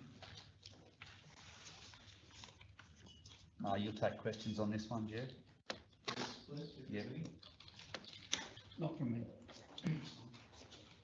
Look, Jeff, I'll start. Oh, sorry, Councillor Cardew, you can go. Jeff, if we allocate this tender to the same tender that's got the last one, are they going to be able to do, considering that I know that this tender has also got other projects, council projects to do as well within this financial year? Have they got the capacity to undertake this work? Sorry, through the chair. Yes, again, the consultant's gone back to the tenderer and verified, clarified what capacity they do have. For this particular contract, there is a recommendation to adjust the time for completion. So the contract specification nominates a 26-week timeframe for the contract, and then after consultation, negotiation with the contractor, it's suggested that we award this particular contract with a duration of 49 weeks, which gives the contractor the ability to do South 1 and then go into the South 2 contract, and to be able to actually deliver both contracts. In terms of works for the council, yes, they're currently doing work for council, but that's in its final stages, and at this point in time they make further commitments with us once the work is complete. My understanding is that yes, they can actually service this contract, provided we extend the time frame up to that 49 weeks. Yeah, that's more or less covered what I was going to get to too. Councillor Billman. Yeah, just through the chair, just a point of clarification from my mind. If if it comes out that one contractor ends up with two tenders, and we endorse that, do they have to actually proceed with those tenders, or can they just pick one and knock back the other, or is that a commitment as soon as it's endorsed, it's sort of set in stone? Basically, it's starting through the chair. It is a commitment once it's endorsed. As I mentioned before, there has been discussion with the contractor to check their capacity and ability to deliver the works. They've advised that they can, and so once we have actually accepted the tender, then it is binding, as I understand it. So just to add to that, so in the contract it specifies a validity period that basically the contractor is required to basically guarantee their offer. So as long as we award within the validity period, that's fine. After that, the contractor has no binding requirements. Obviously, in any contract, there is provisions for both us and for the contractor to terminate under certain reasons, and that will be dealt with under the contract. So, contractor could theoretically apply one of those conditions if under a certain circumstance, but that's not obviously expected at this point in time. And Mark, if capacity is an issue, they can then subcontract out if need be. There's also rules on the contract specifications in relation to subcontracting, and that will always have to be in negotiation with approval from the principal, which is us. Yeah. Okay. Very good, councillors. Those in favour of the officer's recommendation? Carried, thank you. Thanks, Amanda. Thank you.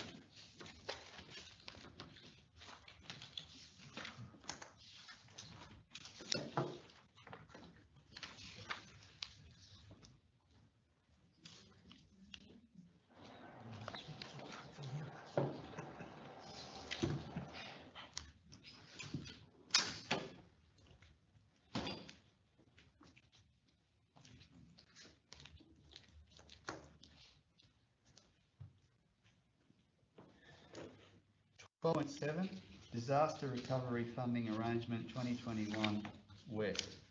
Do we have a mover of the officer's recommendation? Councillor Wilkes moving and Councillor Clifton seconding.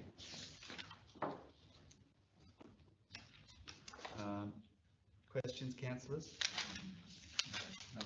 Councillor Cardew? Yeah, thanks, Lee. Yeah, a couple of things. One is that I won't be supporting the officer's recommendation on this one.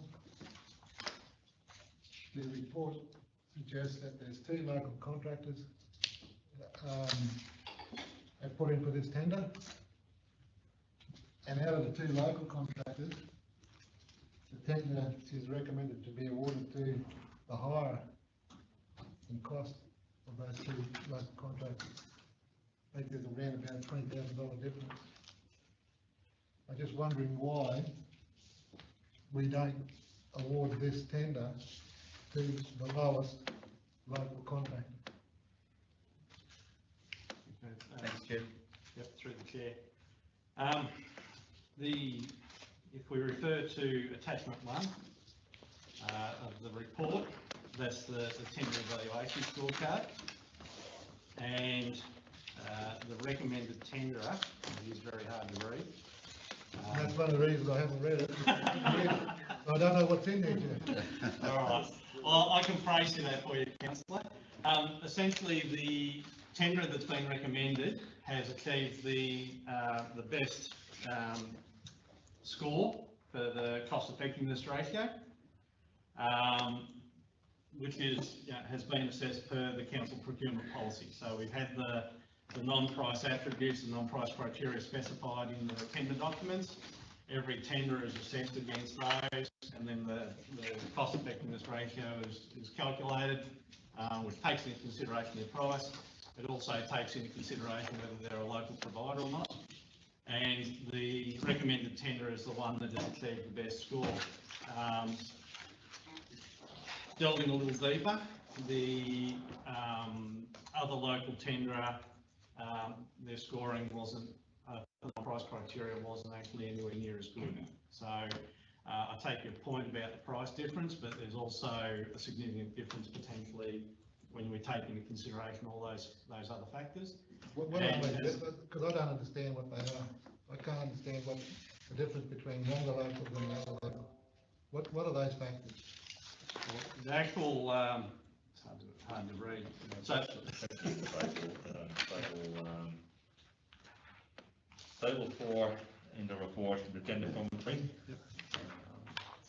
So the lowest local tenderer, which is who's just a little more than $7,000 excluding GST, cheaper than the other one, is a newly formed company, has demonstrated very little experience, if any, with delivering DRFA works. Sorry, Mark, I can't hear you.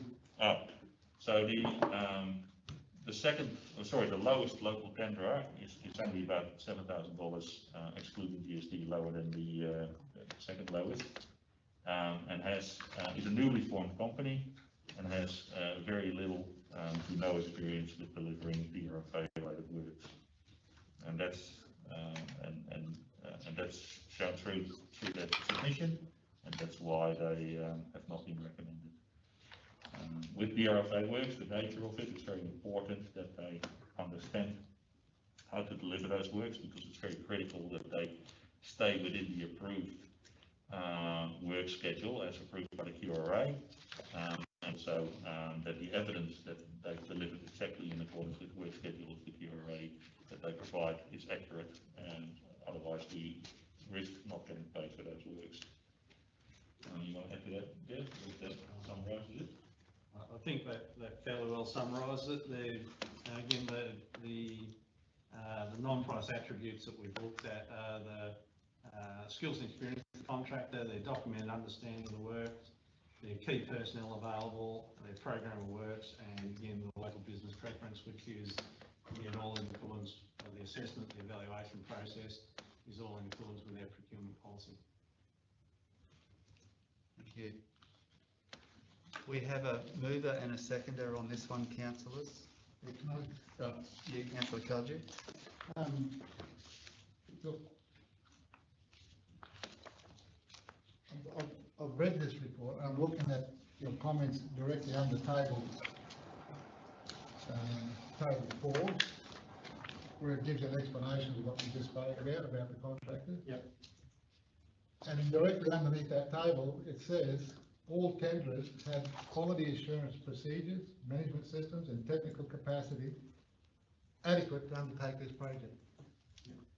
Why are we not, again my question, why are we taking the higher of the two local tenderers when both local tenderers have the adequacy to do the project? Why are we accepting the higher contract? And you talk about experience, I'm just looking, I believe, I know Turner Company or whatever it is, B&B, I know it's a newly formed company. They've been working for about 18 months, I think, is that correct? Thereabouts. I mean, this tender is for a gravel resheet. Putting gravel on gravel roads or dirt roads, not rocket science. I believe that the tenderer has more than enough experience through previous works that he's done, not only for this council but for main roads, on bitumen highways. He's been project managers on multiple things. He's been an inspector for main roads work. So I just don't understand how council officers can determine that the experience of this operator is lacking. You look at if I can just jump forward to the next report, where there's a tender put out for the intersection at Barson Road out there. We only got one tenderer. And your comments in that report have highlighted that this tenderer has done work for us previously and there's still outstanding defects that haven't been rectified on some of these projects.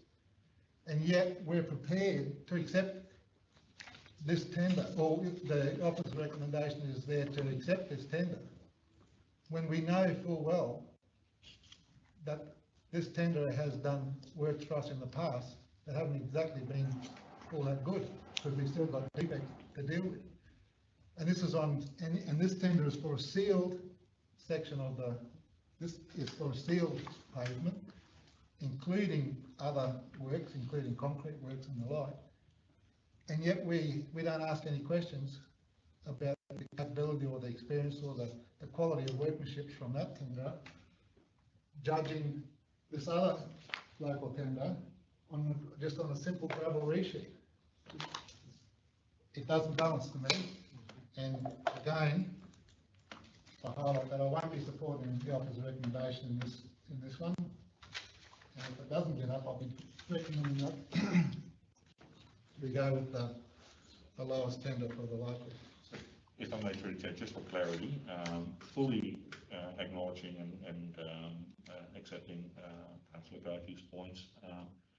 The procurement policy provides two methodologies for assessing tenders. One is price only, and the other one is the cost effectiveness ratio, where you look at the quality of the submission and make it, and the officers make a judgment based on their ability to deliver the works based on the quality of their submission, and basically do a calculation of the price divided by the quality of the submission, which is the cost effectiveness. That doesn't say that any or all of the tenders are either capable or not capable to do the work. It just provides a way of objectively determining, based on the submissions provided by all the tenderers, which one is overall the best to provide that work. It's not saying that the other can't if there's a slight difference in scoring. It just basically says that the recommended one is, using that methodology, deemed to be the best to provide that specific scope of works. That's all that it does. In the end, it's up to council to decide which contractor they want to recommend, they want to award this contract to. That's it. Thanks.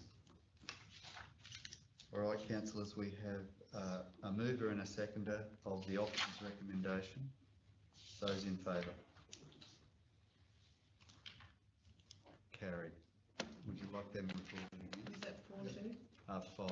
5-2? Yeah, Councillor Hodge and Councillor Cardew against.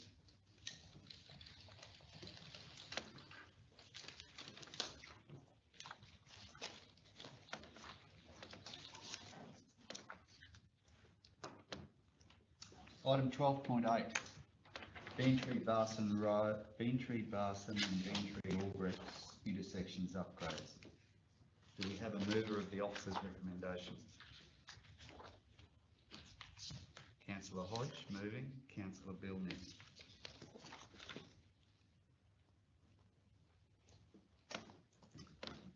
Any questions for Jeff on this one? It's pretty straightforward, George. There's only one tender.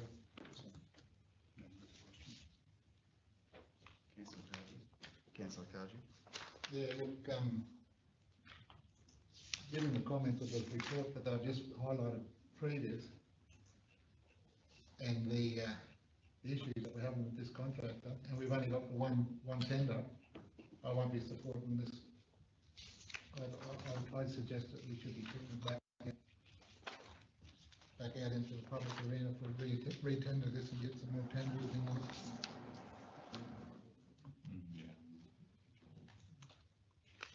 it. Councillors, any questions on this one, or if there's anything you want to talk to this one, Jeff?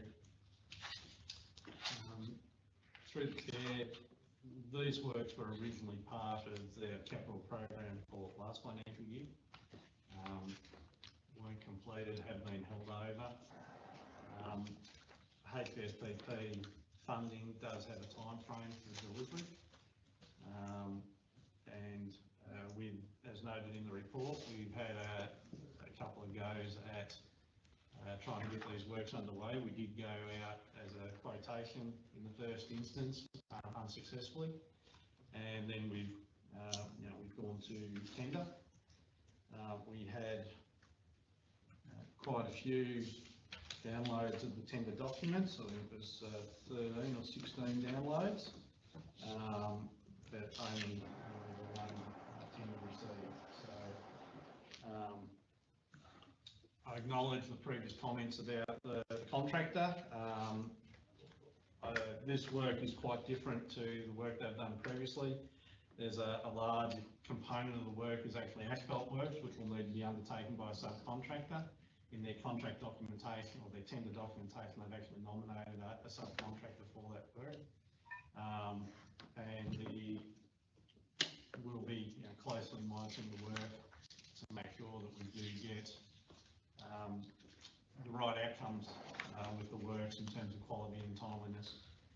Probably the biggest, as I said, the biggest risk with this work is that it's in a highly trafficked area, and traffic management and traffic control is something that will need close attention. And it's noted in the report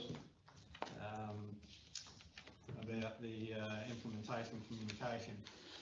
We'll need to be letting the businesses in the Pilot Industrial Estate know when the works are going to be happening and if there are going to be traffic or accessibility impacts. Thanks, Jeff. Councillor Clifton. Yeah, thanks, Mr. Mayor. The defects in the previous project work that they've done for us, what's the nature of those defects?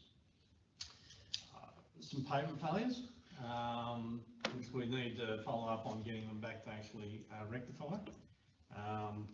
Having said that, the subgrade conditions out there were not flash. So,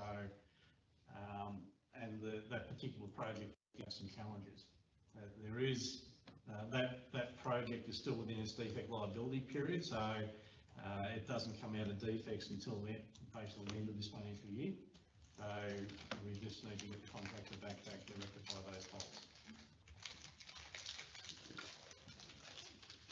Councillor Hodge. Yeah, in regards to the defect period, I think we hold, is it somewhere 5 or 10%? Varies from contract to contract, yes. Yeah. Typically 10% overall, and they get 5% back at practical completion, and the other 5% is held until the final completion, the end of the defect liability period.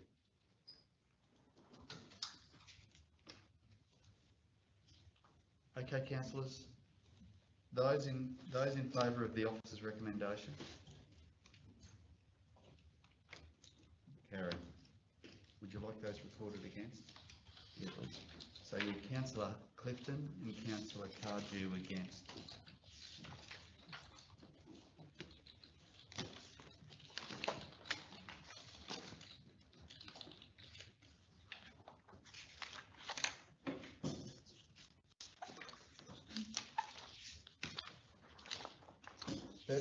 .1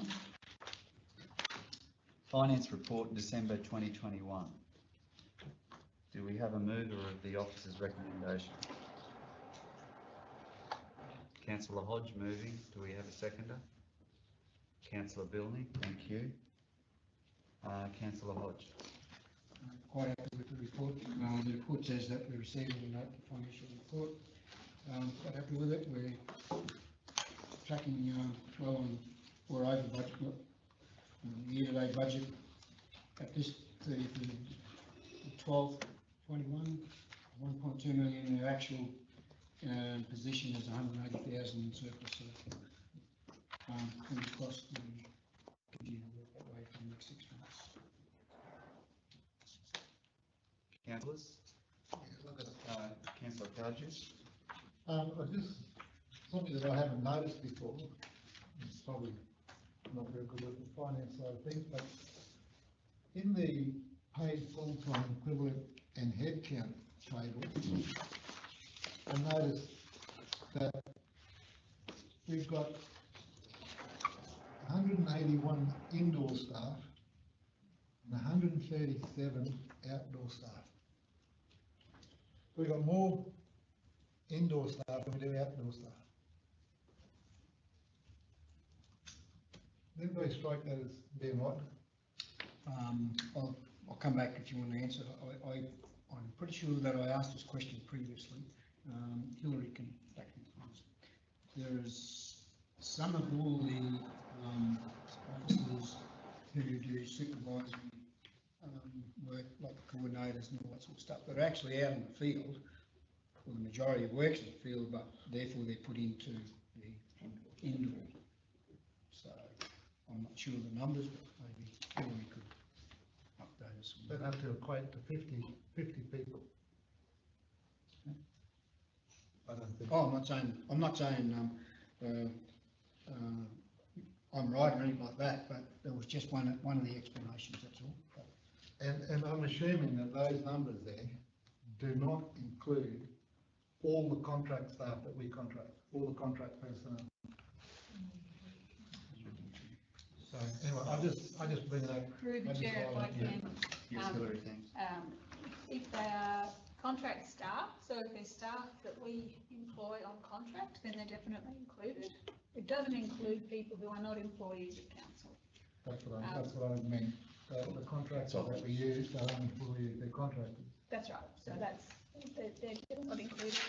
And with regards to the indoor-outdoor, that actually refers to the awards. So it's the award that they're paid under that determines that category. So as Councillor Hodge said, there's a large number of people who work outdoors who are paid under an award which is classified as an indoor award, and therefore they sit in that. If you'd like further, just for your own information, if you'd like further analysis on those numbers, we can put that for you.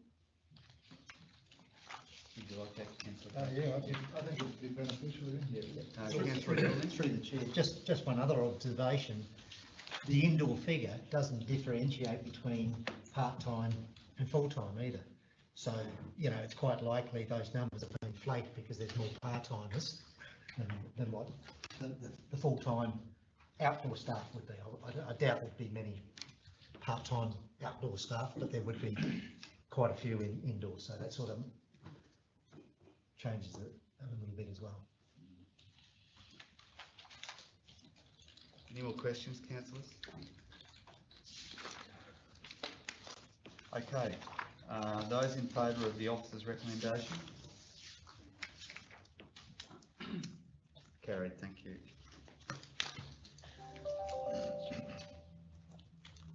(13.2), yes, 13.2, second budget review. Do we have a mover?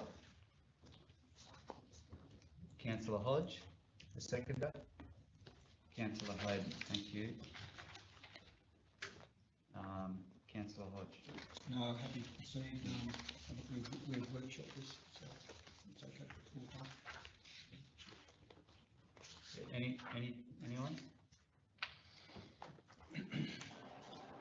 Okay, those in favour? Carried, thank you. 13.3, social housing quarterly report. Do we have a mover?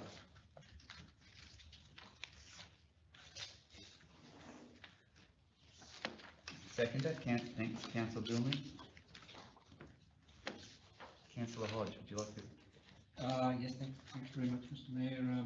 I guess this is the quarterly report on our social housing, but basically all this report is doing is informing council of the value of all the units that we hold. There's nothing else in the report, you know, whether how much, you know, our rentals are compared to our management fees and all those sorts of things, but that's something that I'd like it related to. As far as this report, that's what it does. Thanks, Councillor Hodge. Those in favour of the officer's recommendation? Carried, thank you. Item 13.4, urban and childcare update and request for support. Do we have a mover of the officer's recommendation? Councillor Hayden, moving. Seconder? Councillor Wilts, thank you. Councillor Hayden? Well, I just appreciate that they're trying to work together, the community's getting together to try and keep this facility open. Agreed.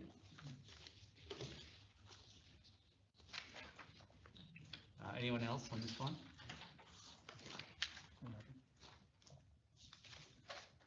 All right, those in favour of the motion? Carried, thank you.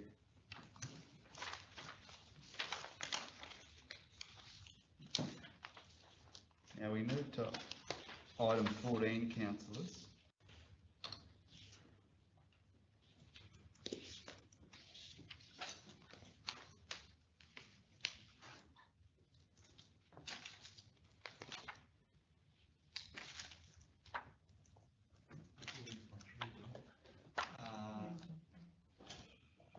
So what we're going to do here, councillors, we've got some items that need to be dealt with in confidential.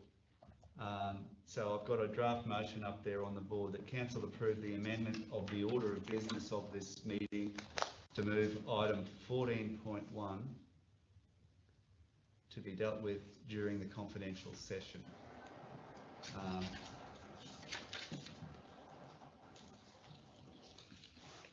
So yes, okay, I'll move that motion first. That's for 14.1.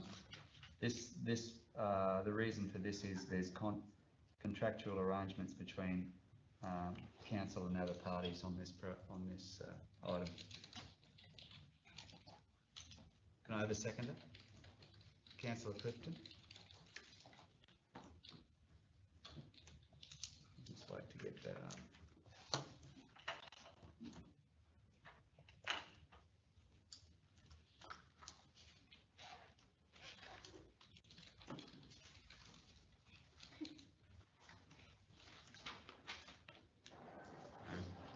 Okay, councillors, so we're proposing that 14.1 regarding the Land Restoration Fund pilot project, that go to confidential. So moved by myself, seconded by councillor Clifton. Those in favour? Carried, thank you. We'll go to 14.3.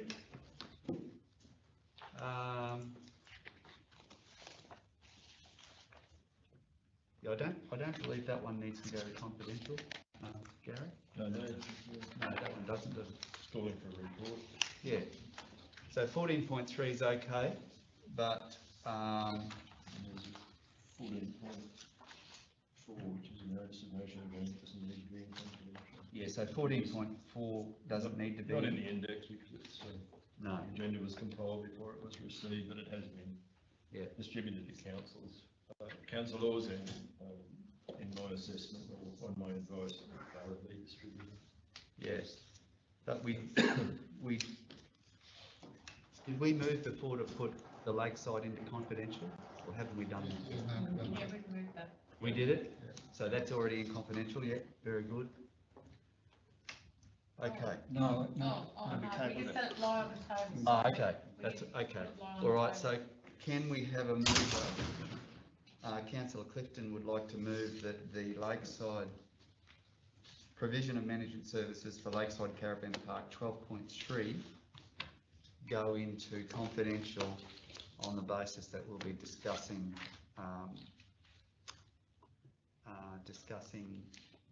the managers. I'm not sure what words we use for that.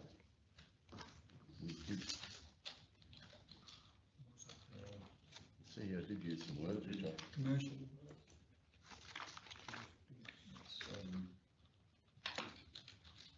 It's 254J, G3, G's of the regulation. Okay, so for 12.3 to be dealt with during the confidential session in relation to 254G. G. Okay. Negotiations relating to a commercial matter involving the local government for which a public discussion would be likely to prejudice the interests of the local government.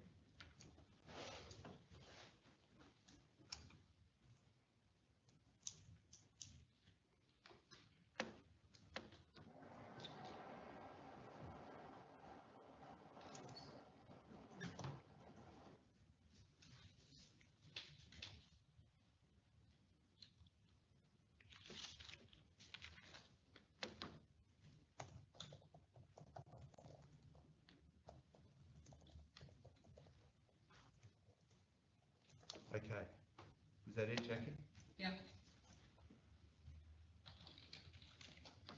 Okay, I'll move that, that we go to confidential with that Lakeside Caravan Park. Can I have, oh, sorry, Councillor Clifton's moving. Can we have another councillor to Councillor Wilts, the second? Those in favour? Carried. Thank you.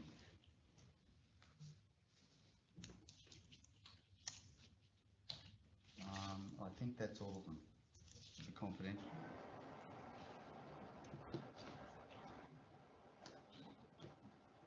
Checking my notes.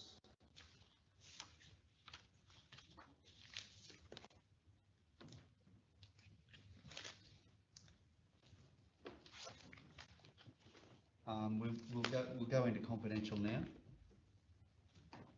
Still got the My motion. 14.3. 14.3?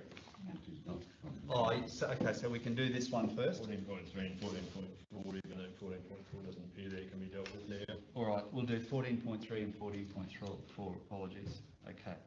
So 14.3, notice of motion, use of Malanda Showgrounds by B-double vehicles. Councillor Clifton, would you like to move that motion? Yes, I'll move that, Mr Mayor. Can we have a seconder for Councillor Clifton's motion? Councillor Wilts? Thank you. Councillor Clifton, over to you. Thanks, Mr Mayor.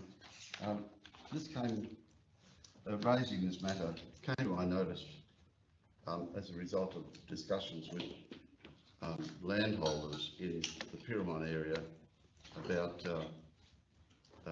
the problem of getting their cattle in and out of their properties. I first knew that they were seeking some sort of arrangement where they get a licence to bring B-doubles into their properties, which I sought advice from council officers, and they had a technical examination of it and found that the roads were really not up to the sorts of standards required for B-double transport to be able to negotiate corners and other such matters. It was then investigated a little further to see whether trucks could park in a B-double route somewhere and then go and tranship at that place. And it was resolved amongst the truck drivers in question and the pastoralists that having freestanding trailers sitting there full of cattle was pretty unsafe.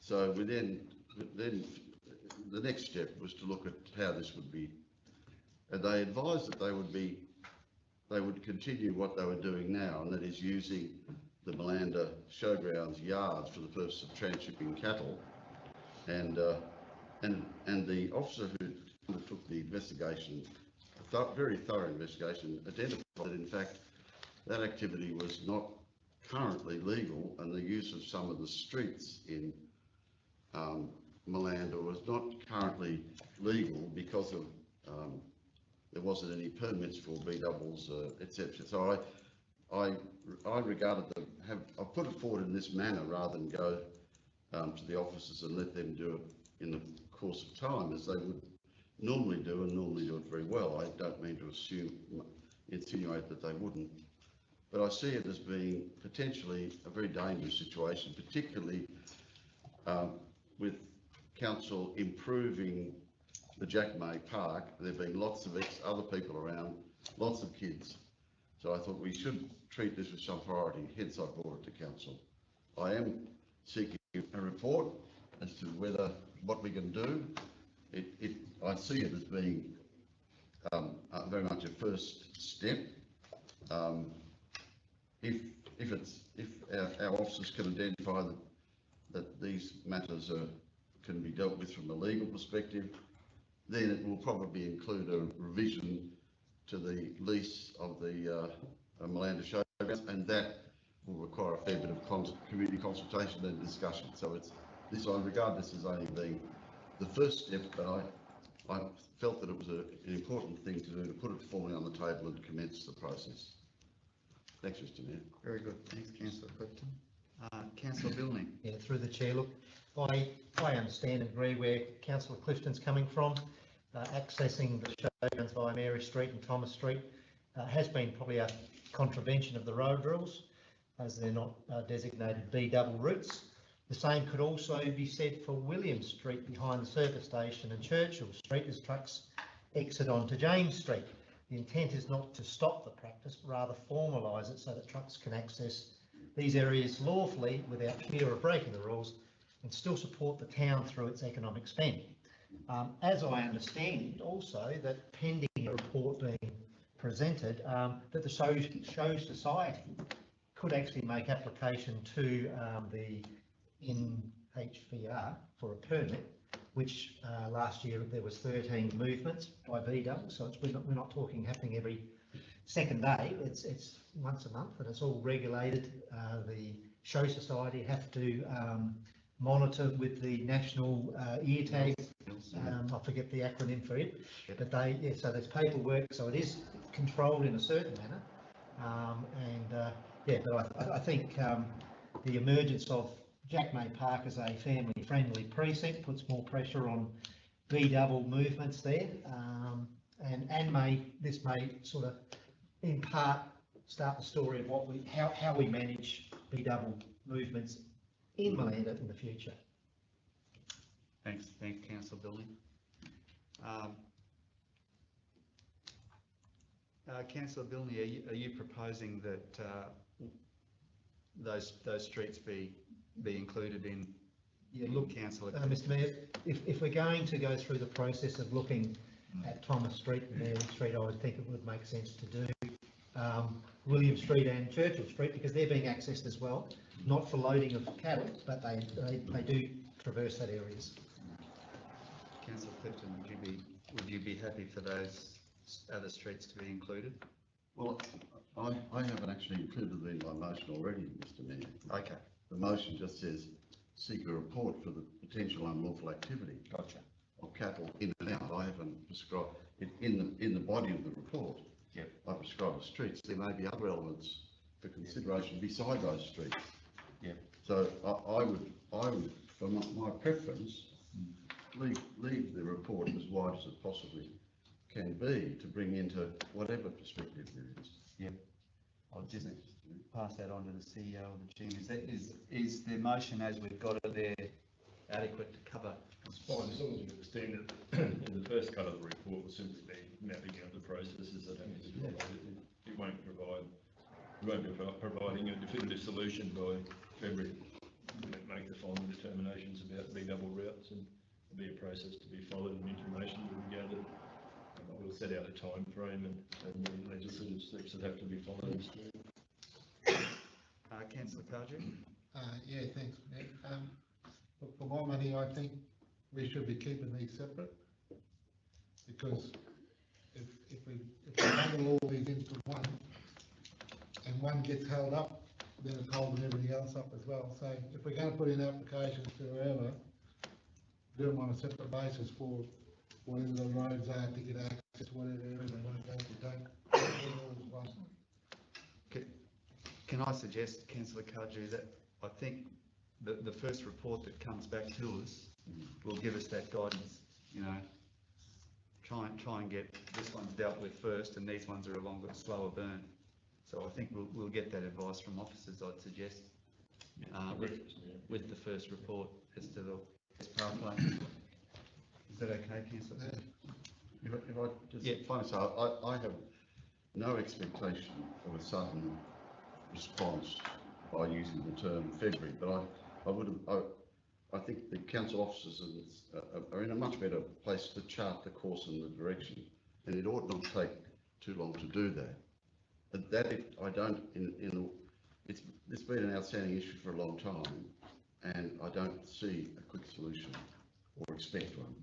No, and through the chair, thanks for that clarification, Councillor Clifton, and council officers should be able to provide a report around the processes and steps and expected time frames and different ways that this can be dealt with in the report by February, and then make some recommendations in relation to those processes, depending on what council then decides how long it actually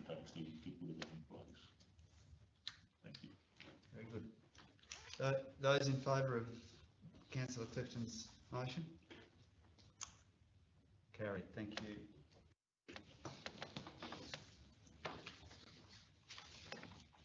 All right, now we come up to 14.4, which wasn't on the original agenda.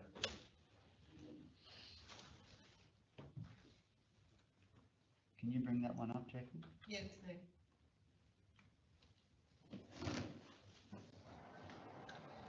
Thank you. All right, Councillor Hodge is proposing here that we repeal a motion from our 25 November meeting, the land supply study. So Councillor Hodge has got a draft motion there that the following resolution passed be repealed. Do we have a seconder for Councillor Hodge's proposed motion? Councillor Cardew seconding. Councillor Hodge. I'm not sure if that's the correct one. I don't think Councillor Cardew voted for it at the time. I just picked it up from the minutes.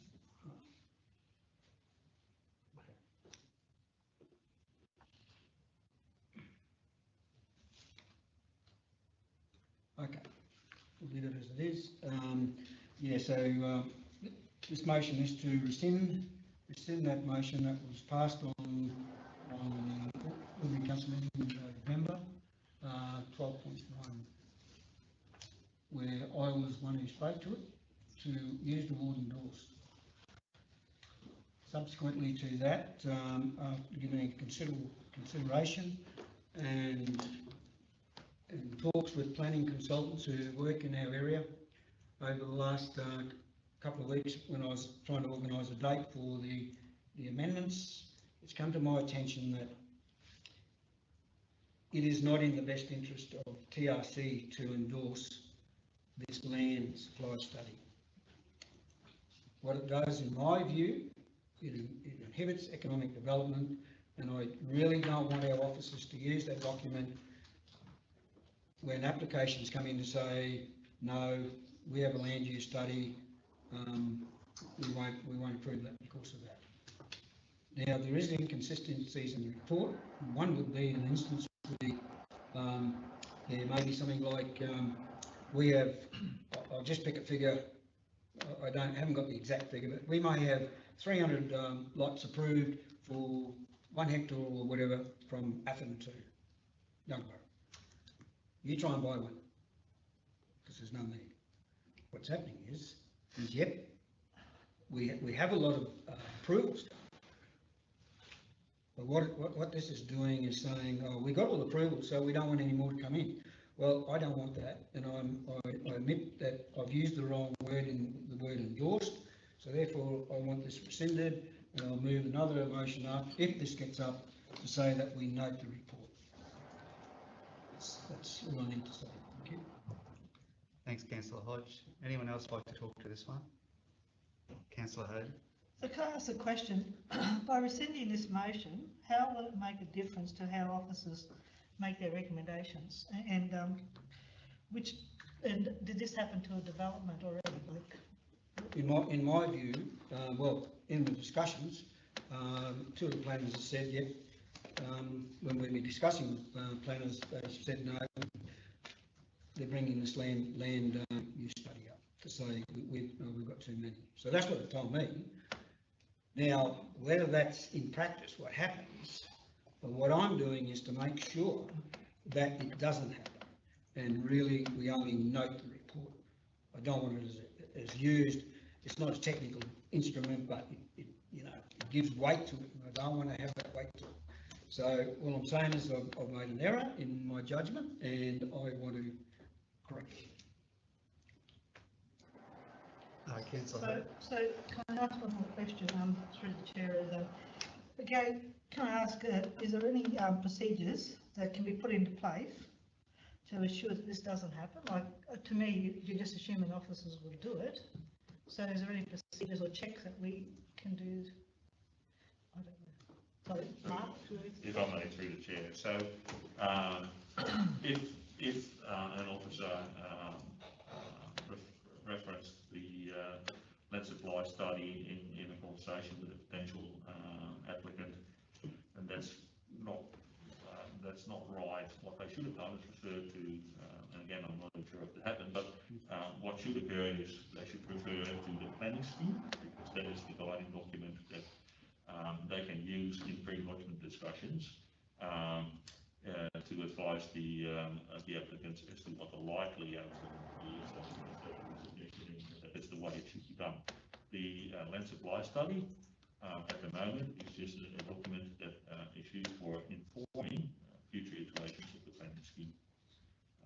And there will be a planning scheme review in the next couple of years, and a more comprehensive one. And the land supply study is just one of the tools that we use to inform that review. And that will go through considerable iterations with council and public consultation and all those other things. So, but the current planning scheme, as we discussed in relation to an earlier application process today, is what officers should be using to provide their pre-lodgement advice on. I hope that answers the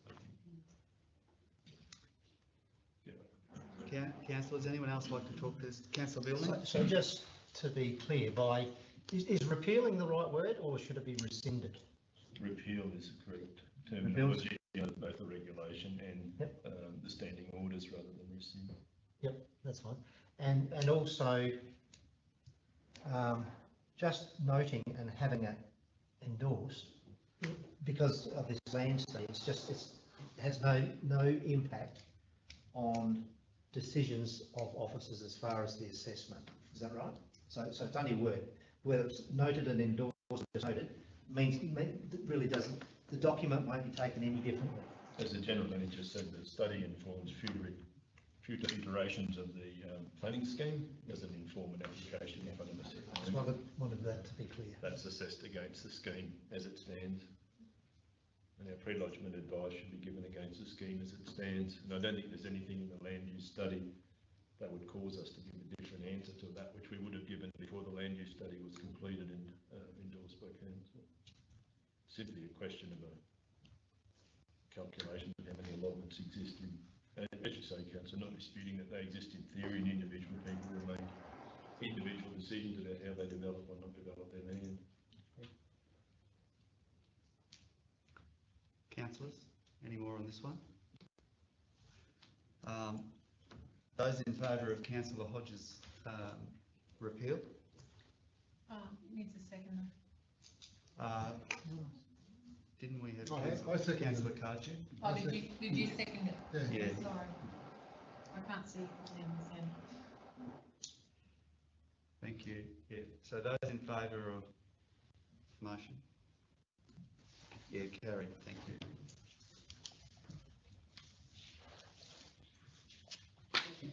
Councillor Hodge. Yeah, may I like to move the motion that the land study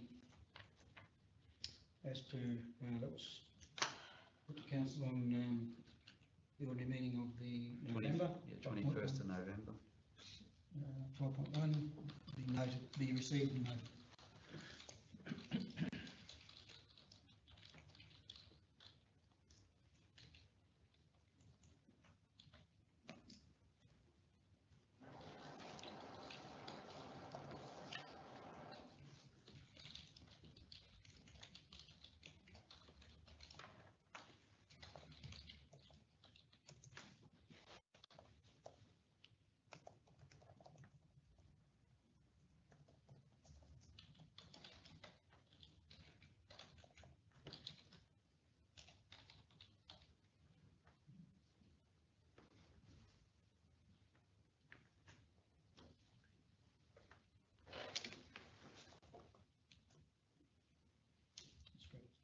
So it should read that it be received and noted, shouldn't it? That it. Is that right? That's the land supply study. Council received.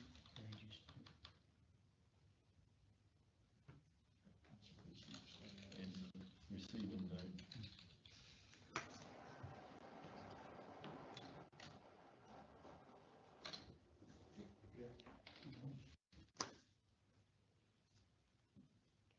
Do we have a seconder for Councillor Hodges' motion? Councillor Cardew?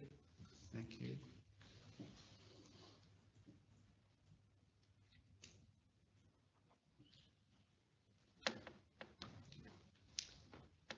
Those in favour of Councillor Hodges' motion? Carried. Thank you.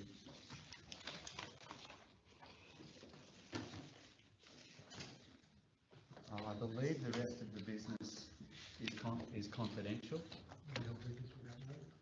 Oh, sorry. Business without notice. Councillor Cardew. Yeah, I've got a question for our officers. Just wondering whether either the CEO or the manager of infrastructure can give us an update on our disposal of assets. Where we're at.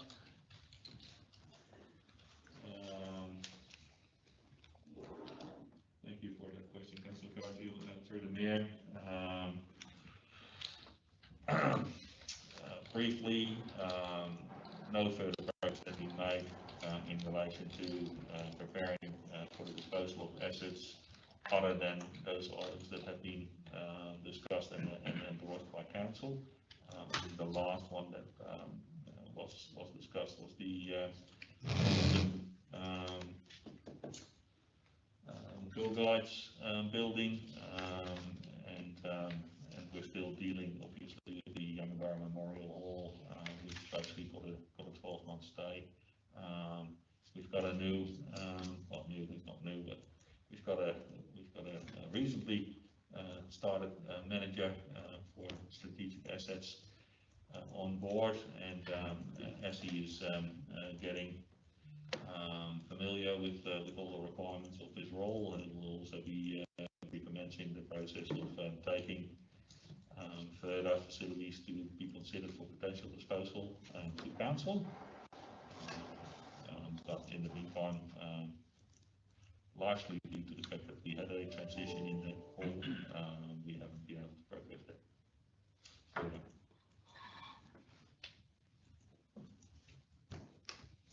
Mr. Mayor, can I move a motion that we did have a report presented to the March meeting on the disposal of our obsolete and derelict assets and vacant land. This has been going on for 2 years now. And to be honest, been very, very slow. We don't seem to be making a dent in what we said we'd do. So we need to up the ante. I'd like to see our report come to the March meeting.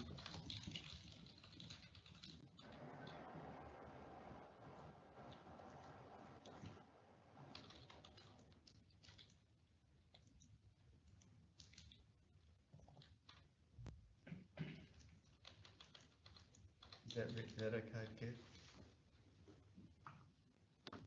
Yep. Do we have a seconder for Councillor Cardew's business without notice? Can I just make a question? Perhaps Councillor Cardew, the disposal of obsolete assets, bearing in mind the need to be specific, we may not have any obsolete assets. We may have assets which are surplus. Obsolete has a certain term, has it not? Meaning, do we actually have assets that are obsolete, or should we use another wording beside obsolete? Well, if we just surplus assets. Just say land and building assets. Or potentially surplus land and building. Sorry.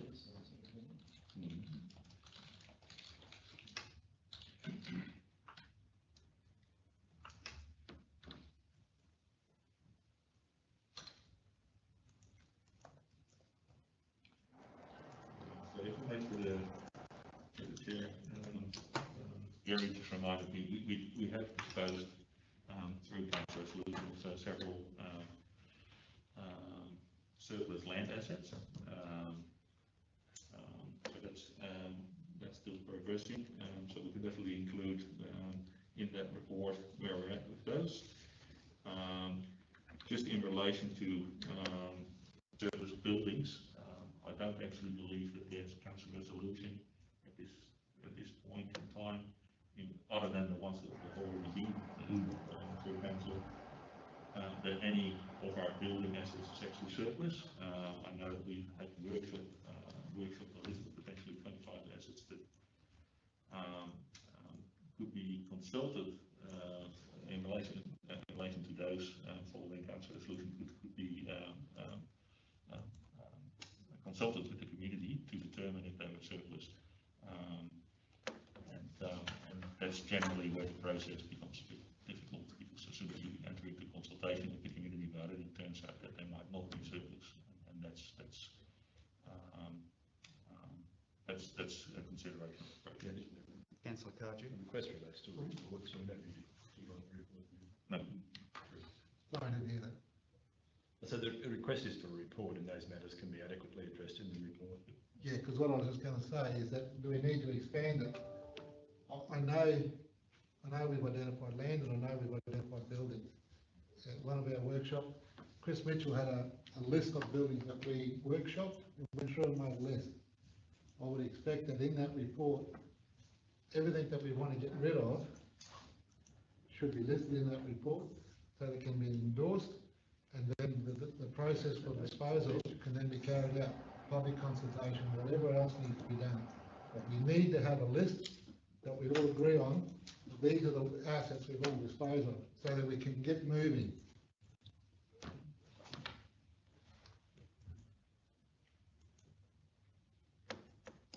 Okay, we've got a mover. Do we have a seconder for Councillor Cardew's? Councillor Clifton is happy to second that.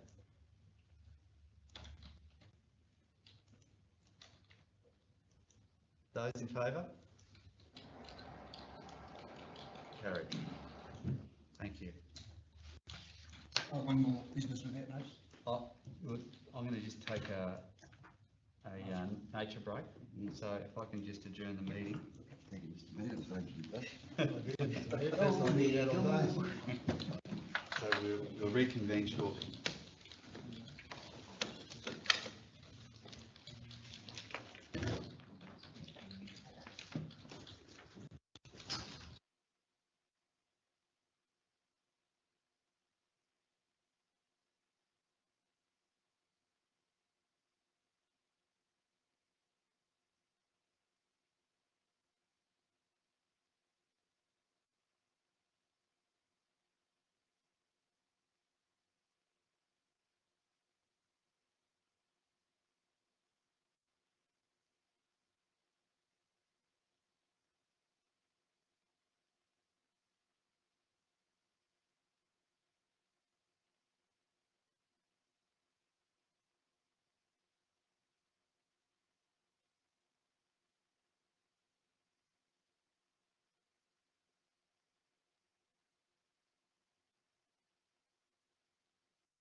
Okay, we're over to you, councillor Hodge. Yeah, thank you. Yeah, my question's just to CEO. Gary, could you just update us when the future workshop's going to be held with the planning delegations, please? Early March, had a discussion with the manager and general manager in the last couple of days, and we should have that ready for you by early March. All right, thank you. Councillor Wills? Yeah, just briefly, like we had quite some discussion this morning on the Lakeside Caravan Park, just wondering how things are progressing with Melinda. We don't seem to have had any advice on Melinda for quite some time, and I think they're on a month-to-month basis, are they? Through the chair, they're still on their current management agreement. That is, Sorry, I can't hear, mate. oh, sorry. So the current manager for the Melinda Caravan Park is still operating under that current management agreement. I think that's about to end in February. So we will be communicating with them to see if they're willing to continue on a month-by-month basis while we're negotiating a lease with them. So we're very close to commencing one-on-one negotiations around the lease with them, because they're the only party that's currently still interested from the expression of interest process. So yeah, that's the status. My reason for asking was that I knew that their contract was coming up in February, and no doubt they're concerned about their contractual arrangements. And that is recognised. Yeah. Thank you. Mark, are you saying they're the only ones left now that we're negotiating with? That's my understanding, and I think the last time I spoke to Phil, he was, there's a council resolution there that basically resolved to tender, to select this tender with the two interested parties, but one of the interested parties has indicated not to be interested anymore. Last time I spoke with Phil around that, who's managing the lease process, was that he's followed up with him to get that in writing. I haven't seen us receiving that in writing yet, so that might be one of the reasons why we haven't commenced the one-on-one negotiations yet, because we want to have that in writing. So the other question would be, is he's got to come back to council to make sure the parameters are set, what the agreements will be, because the last thing you want is to put in an agreement with them, and it comes back to us and we refuse it. So what I'd like, if possible, if it's the right thing to do, is to make sure that the parameters that we set as per the lease agreements that we're sort of happy with before we finalise the agreement. Yep, understood.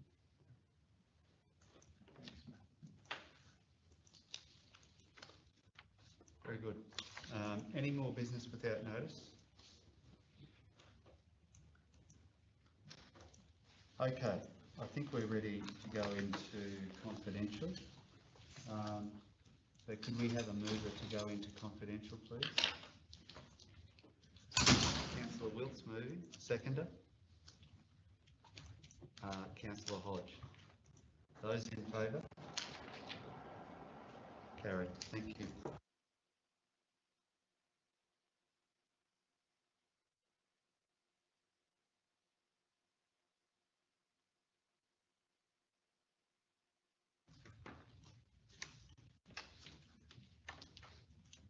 Okay.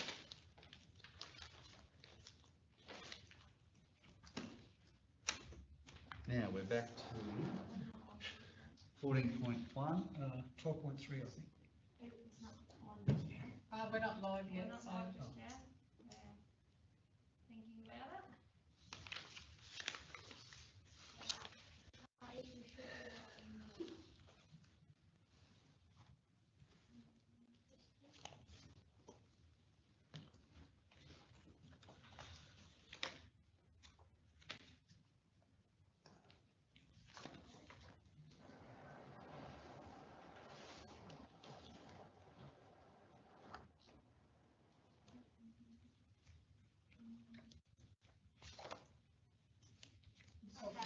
All good? Yeah, okay. Okay, councillors, 14.1 We had a notice of motion from Councillor Clifton, Land Restoration Fund, pilot project. We have a motion up there on the board. Do we have a seconder for Councillor Clifton's motion? Councillor Cardew seconding that. Those in favour? Carried. That's 5-2. Would you like them recorded against? No.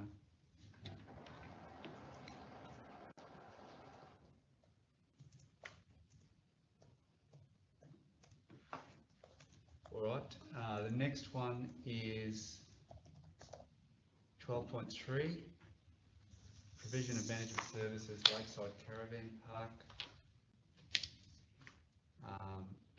Do we have a mover for the officer's recommendation? Actually, we may have one from before. Yeah, we do. We had Councillor Wilts moved and Councillor Hodge second from before. Those in favour of the recommendation? That's 6-1. Councillor Cardew opposed. And the next one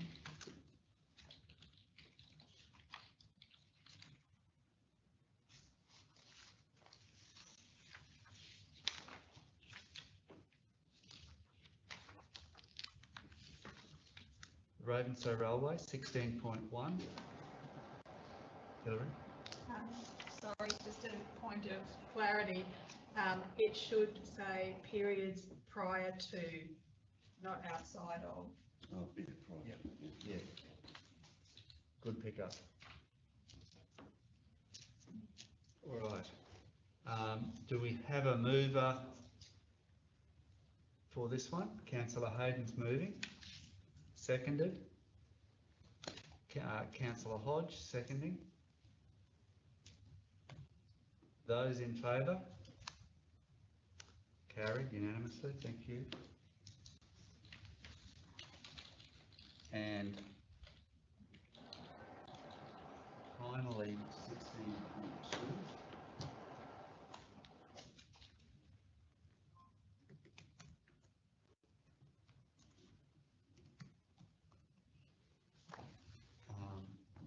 So 16.2, do we have a mover of the recommendation? Yes. Councillor Hodge moving, Councillor Cardew seconding. Those in favour of the recommendation? Carried. And Councillor Clifton against. Thank you. I think that's it. Jackie, is that all? Yep.